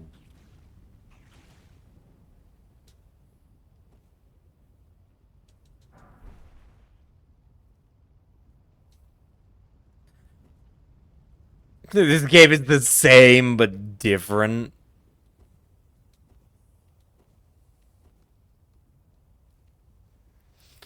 I mean, that's usually sequels.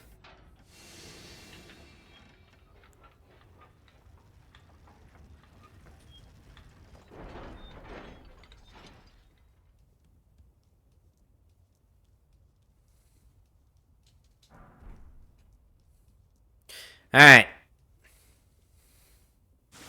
Noblin time.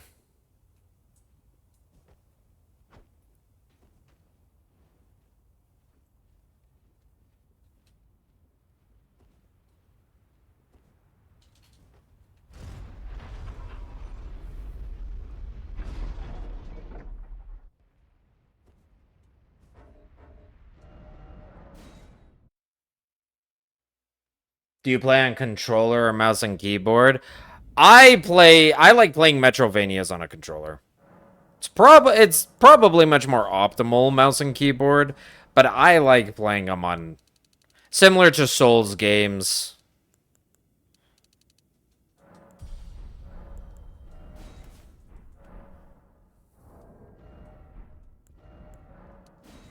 Their feel on controller feels much nicer to me. Even though it's probably way more optimal, especially in like Metrovanias for that. For like a keyboard mouse. Alright, Noble.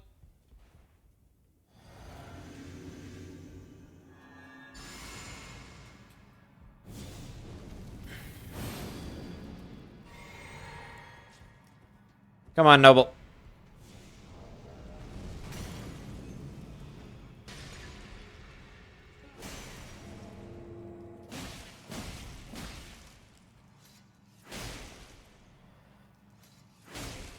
Ooh, yeah, nice headshot.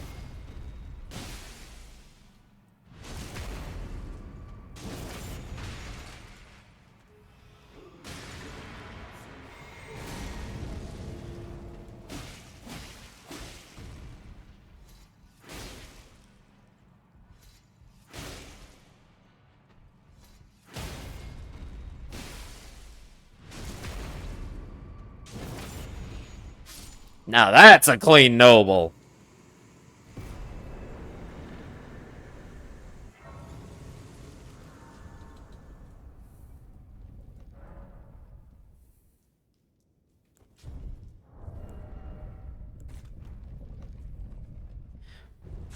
Oh, why'd I do it here?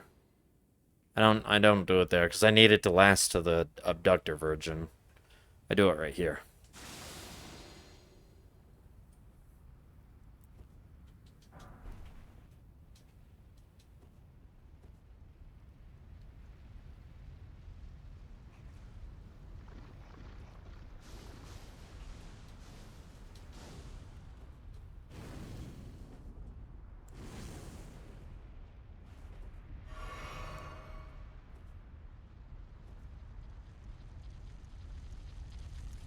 There we go. And that's why I need it for that, because I specifically want it to aggro when I'm right next to it, not when I'm further away.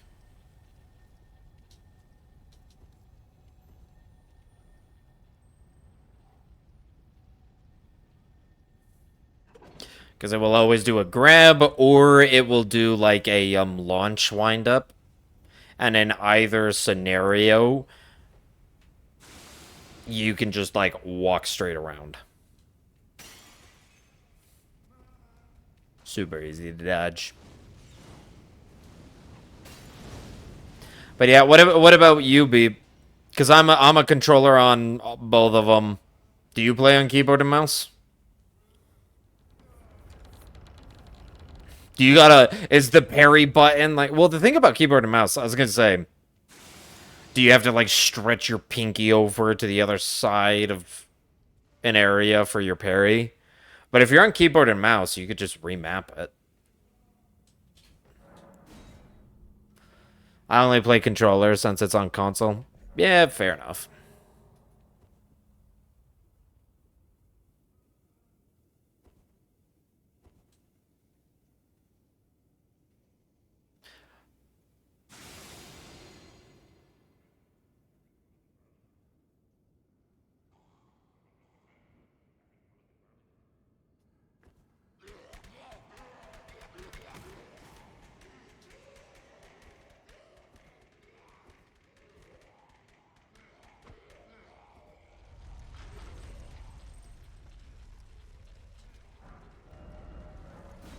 Here we go.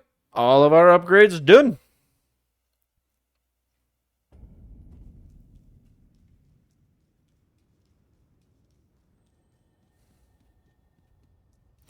Bada bing, bada bam. Whoops. Didn't mean to equip it. I meant to... Let's change those back.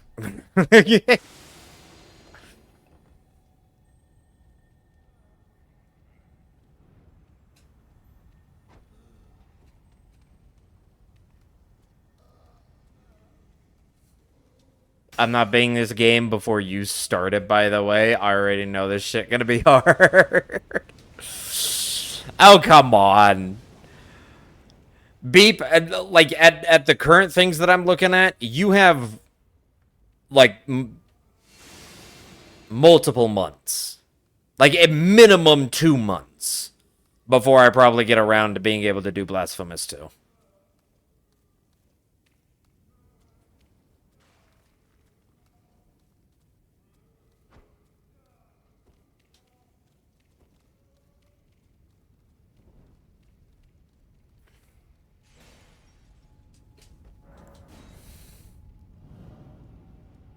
Yeah, you got plenty of time.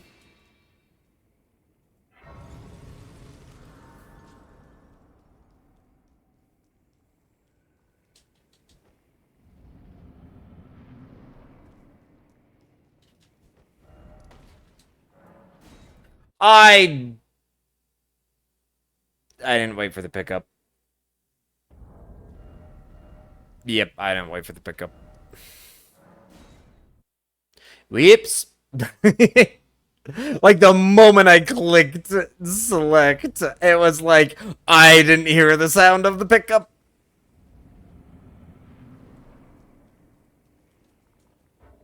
Okay, it's not that big of a deal.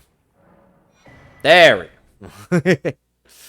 I still stand by what I said. I believe in you, Beep. I don't believe it'll take you two or 3 months to beat Blasphemous 2.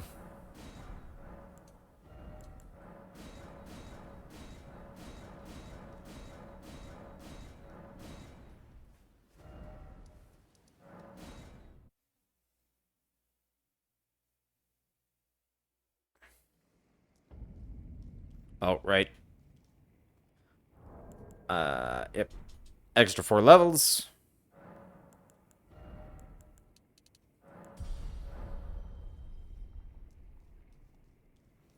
Good to go. Alright, Rykard. Don't give me Eruption. Don't give me Rancor. You don't give me either of those, and we'll play nicely. I'll make it nice and quick. I missed because I was looking too far down. That's gonna be like an extra R1 now.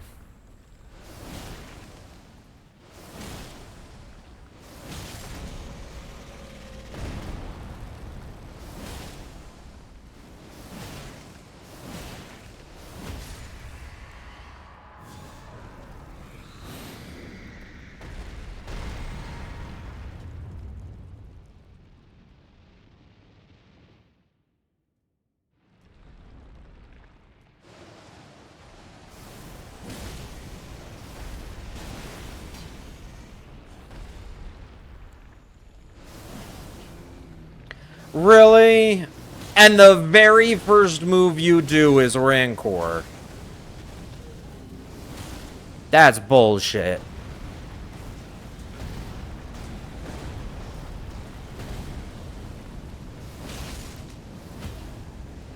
Woo!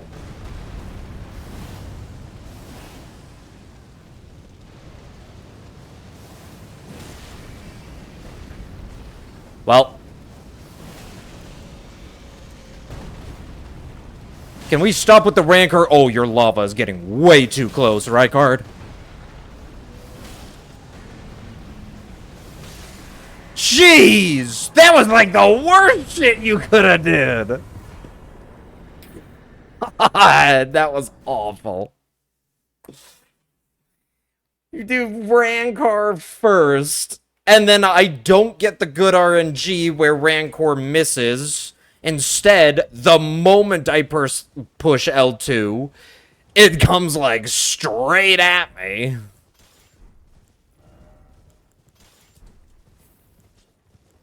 Which means I didn't get the second L2 off, which does like twice as much damage as the first L2.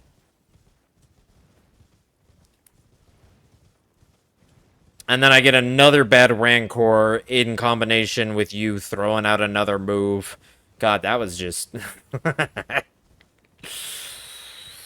Oh, if it wasn't me...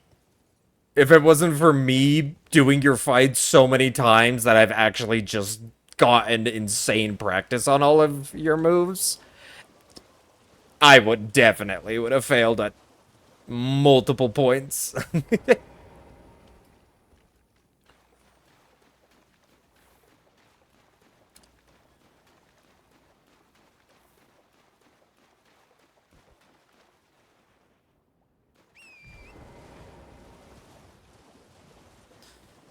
Alright, well, good old Patches is dead now, so let's go pick his stuff up.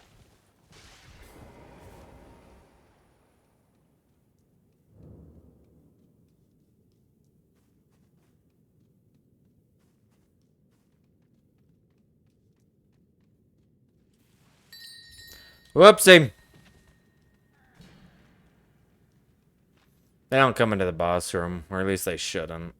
So I should be fine. Yep. Alright, this would be the second time I'd have to come back. And you crashed? On going back to Firelink Shrine? Firelink Shrine. Okay, I get it. I get it. I get why you crashed. Meant to say round table hold.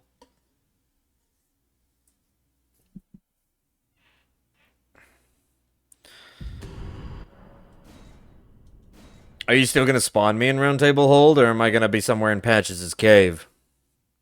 I'm in Patches' cave.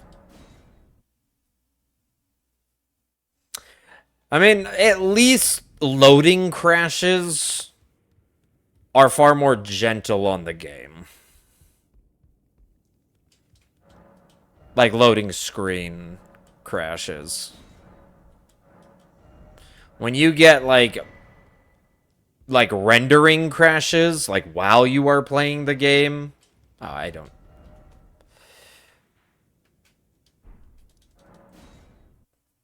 Those are the ones that can sometimes really fuck with things. Which is weird. You would think it'd be the other one. Oh, while it's loading new files, this is what would crash the game. No.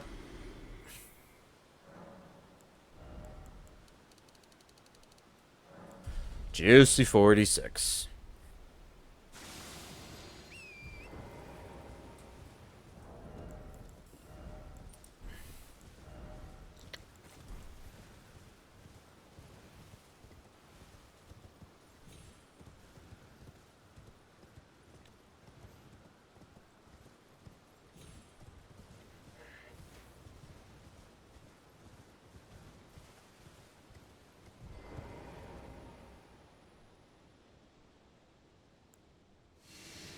Alright, Margaret.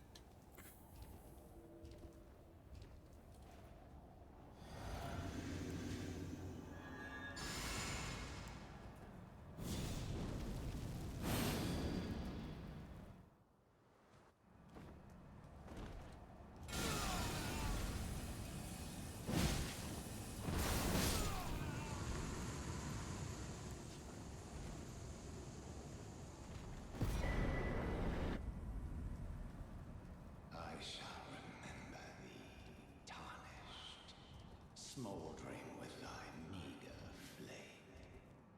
Cower in fear of the night. It's tightly. Oh, the guards, you'll breach the. Farewell. But of course. Doug Gay. Doug Gay.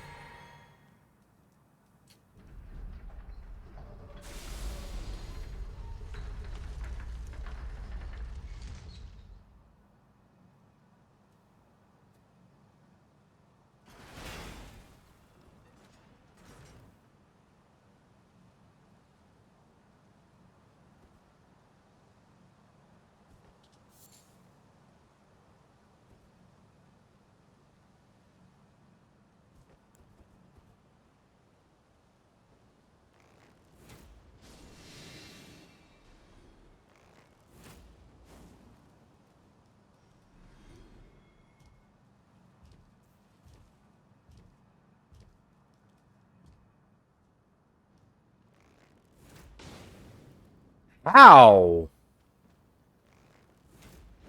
Oh, great. Now it's... Alright, you know what? He gets off of the thing, which is what we care about. And he becomes just a normal-ass soldier. What I don't like is the consumption of my stamina.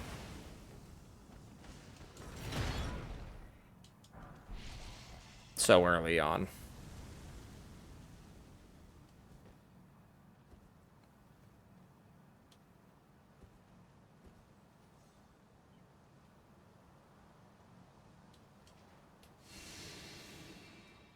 I heard him shoot his crossbow. The Mister sees me no matter what, dude. There's just a random dude in that lineup in the courtyard that sees me no matter what.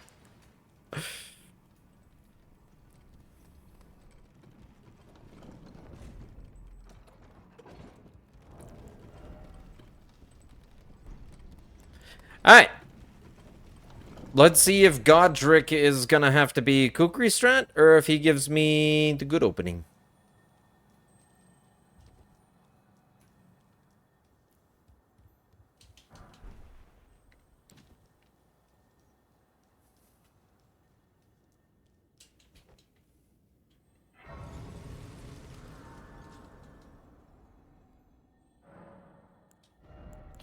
One level.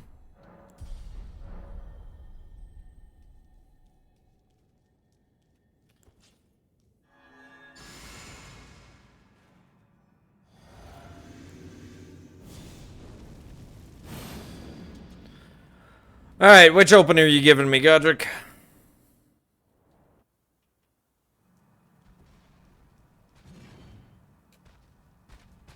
Kukri strat it is. Yep. Like 90% of the time, he will always lead with that. Why? I have no idea.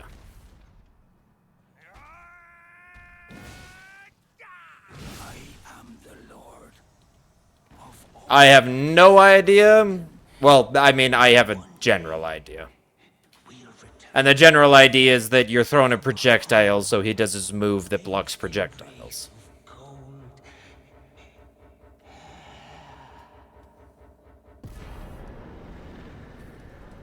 Sometimes he doesn't always do it, like, immediately. It's, like, a high chance, but not guaranteed. But I have found that even if it's not guaranteed, you just keep, like, your distance, and you chuck it at him, like, a second or a third time, and then he ends up doing it. Like, if it's not his very second move, then it's, like, his third move. And then that's the, like, most punishable move he has, because you can just insta-kill him.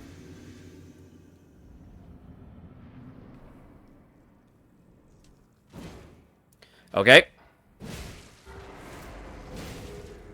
Now I gotta wait for stamina, because somehow that missed and went right in between your legs. It was weird.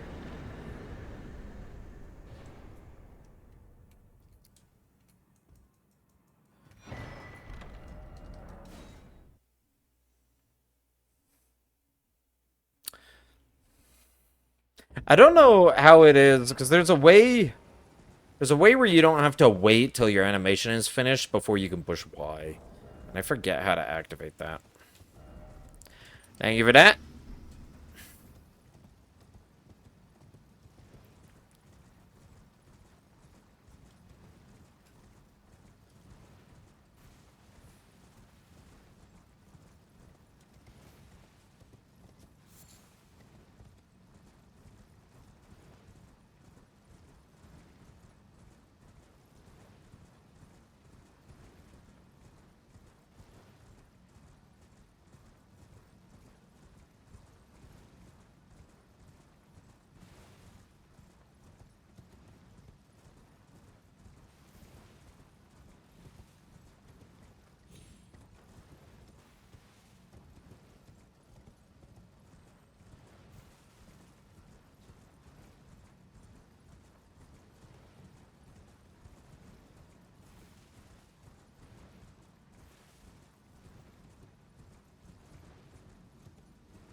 How's that Blasphemous 2 coming, babe? Have you beat the game yet?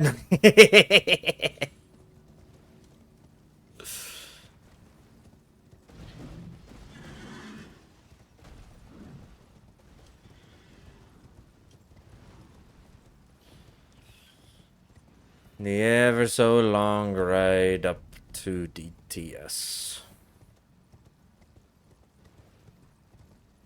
It's very interesting. Well, that's good. I would assume that it's a good interesting, not a bad interesting.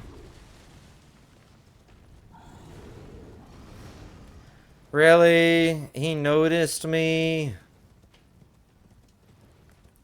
I thought I was quick enough for him to not actually see me. Now he's doing my stamina some more. Stupid gargoyle. That gargoyle poo-poo. Don't want to say too much, because you're eventually going to play it. Well, I assume, like, you beat the tutorial boss yet?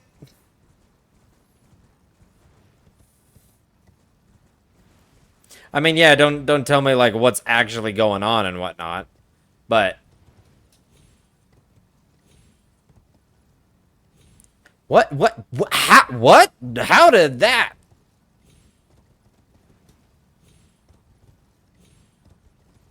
That was... Okay. It's just like, hey, no, this little corner, we're just gonna push you all the way back down. Oh yeah, I beat the tutorial boss. See, you beat the tutorial boss. You're fine. That's one boss down in like an hour. You got 2 months. If not a little longer than 2 months. You're fine.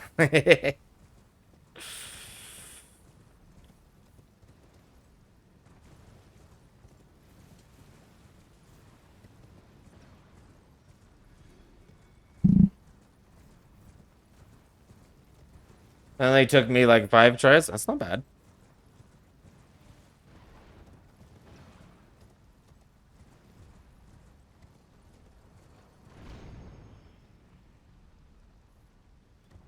Seeing as it's not a very hard boss, and I know that. Oh.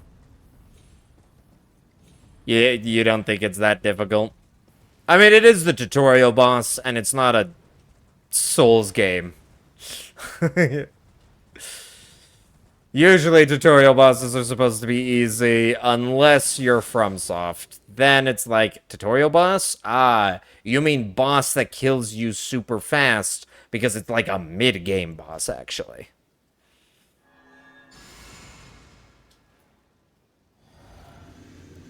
You think the first game's tutorial boss... The first game's tutorial boss had like 3 moves. Oh, I didn't, heal for Ritual Sword. Whoops. That's fine. Still should be fine. Yeah. We have so much overkill usually on DTS that without Ritual Sword, it drains all of that overkill, but still leaves it with, like, 1 HP.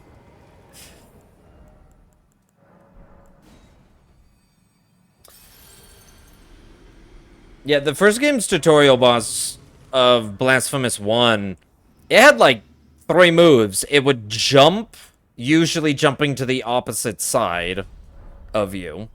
It would slam down, and then it would have like a heavy slam down that would like explode the ground a little bit. Kind of like a shockwave style. That was kind of it. I'd just kind of like slash, jump away, slash, like... If you're telling me it's even easier than that, then damn.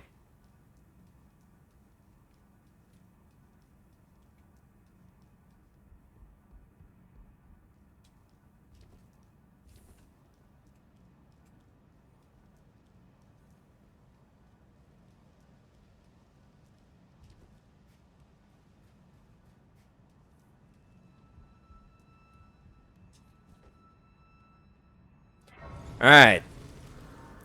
Lindell roof jumping time.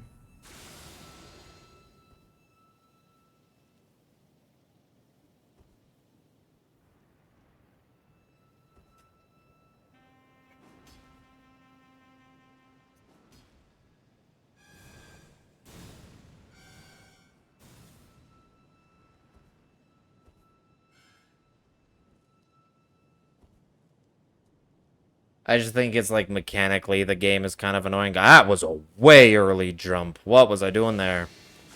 Now I gotta reset this for him.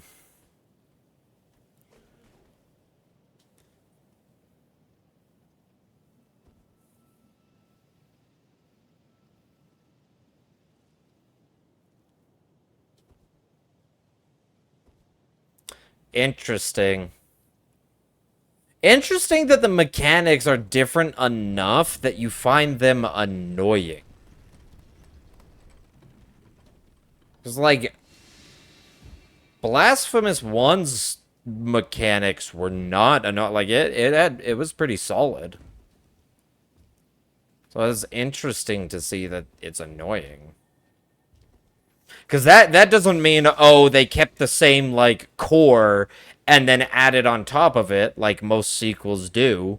But that they're just like, nah, let's just change stuff around. And it's just like, what?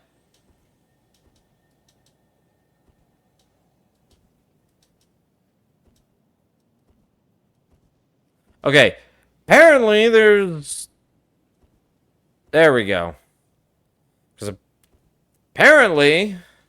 There's a random, like, terrain shift in the arm. The end of the wing there. That just will push you off the wing for no reason other than to say, haha. You spent an hour to get here? Goodbye.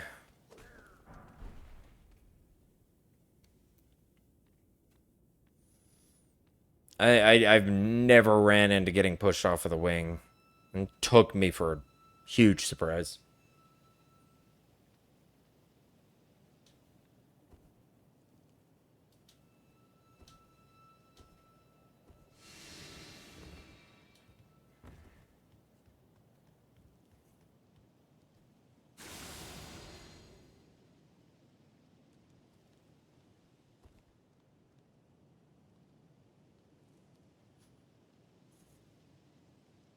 Alright, Godfrey.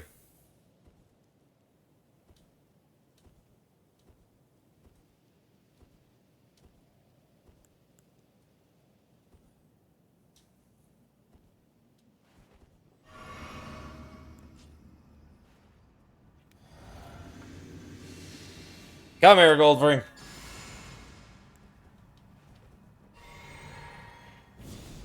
It's time for you to perish.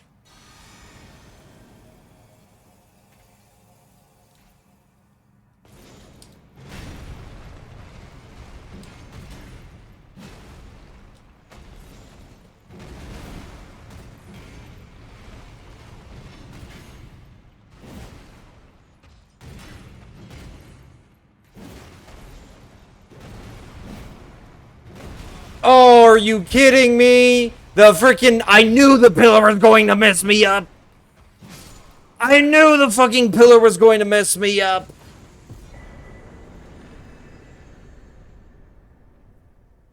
God damn it.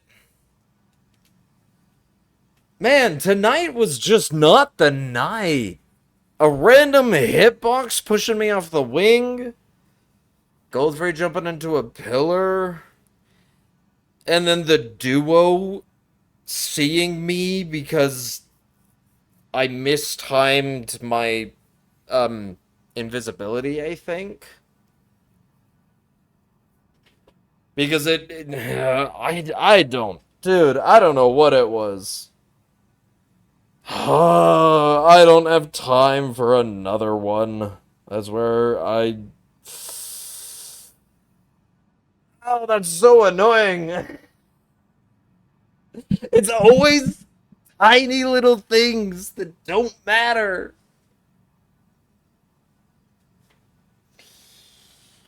I can't say what's annoying because then it's sort of... Yeah, no, that's fine. Don't worry about that. I'll eventually see what it is when I get around to it. But... Man, like I kind of want to go for another, but I know I don't have the time for it. Oh, I would have to somehow cut it down to like an hour 20 or less, even. And the closest I've ever gotten was just like sub 140, I think was one of my bests. That was still one of the PB1s, which means I could maybe get it to like 135-ish.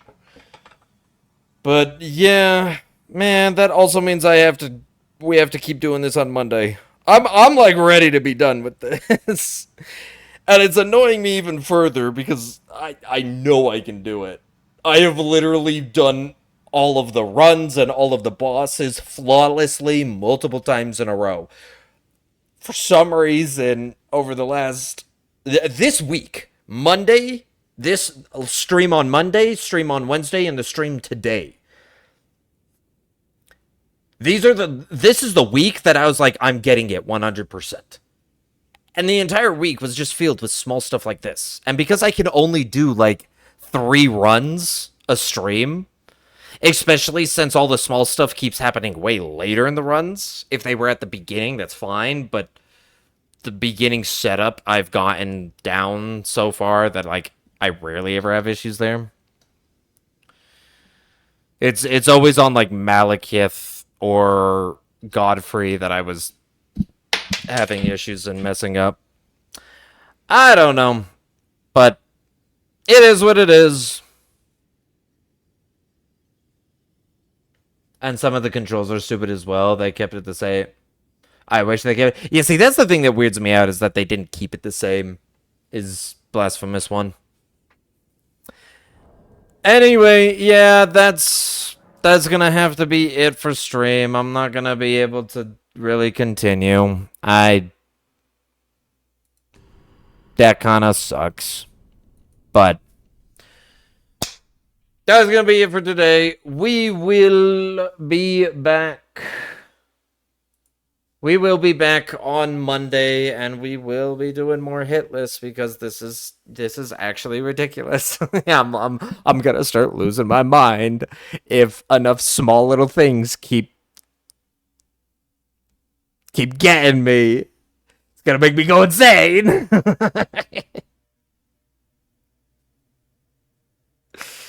But yeah, that'll be on Monday. We'll do more. Beep, I hope you get much further through Blasphemous. By the time. I'll ask you about it on Monday, how it's going, and if it's... hopefully the game gets better. Because so far, I'm already being like, ooh. But yeah. I hope you guys have a wonderful weekend. I will catch you guys on Monday. More Hitless. Until then, have a fun time. Peace.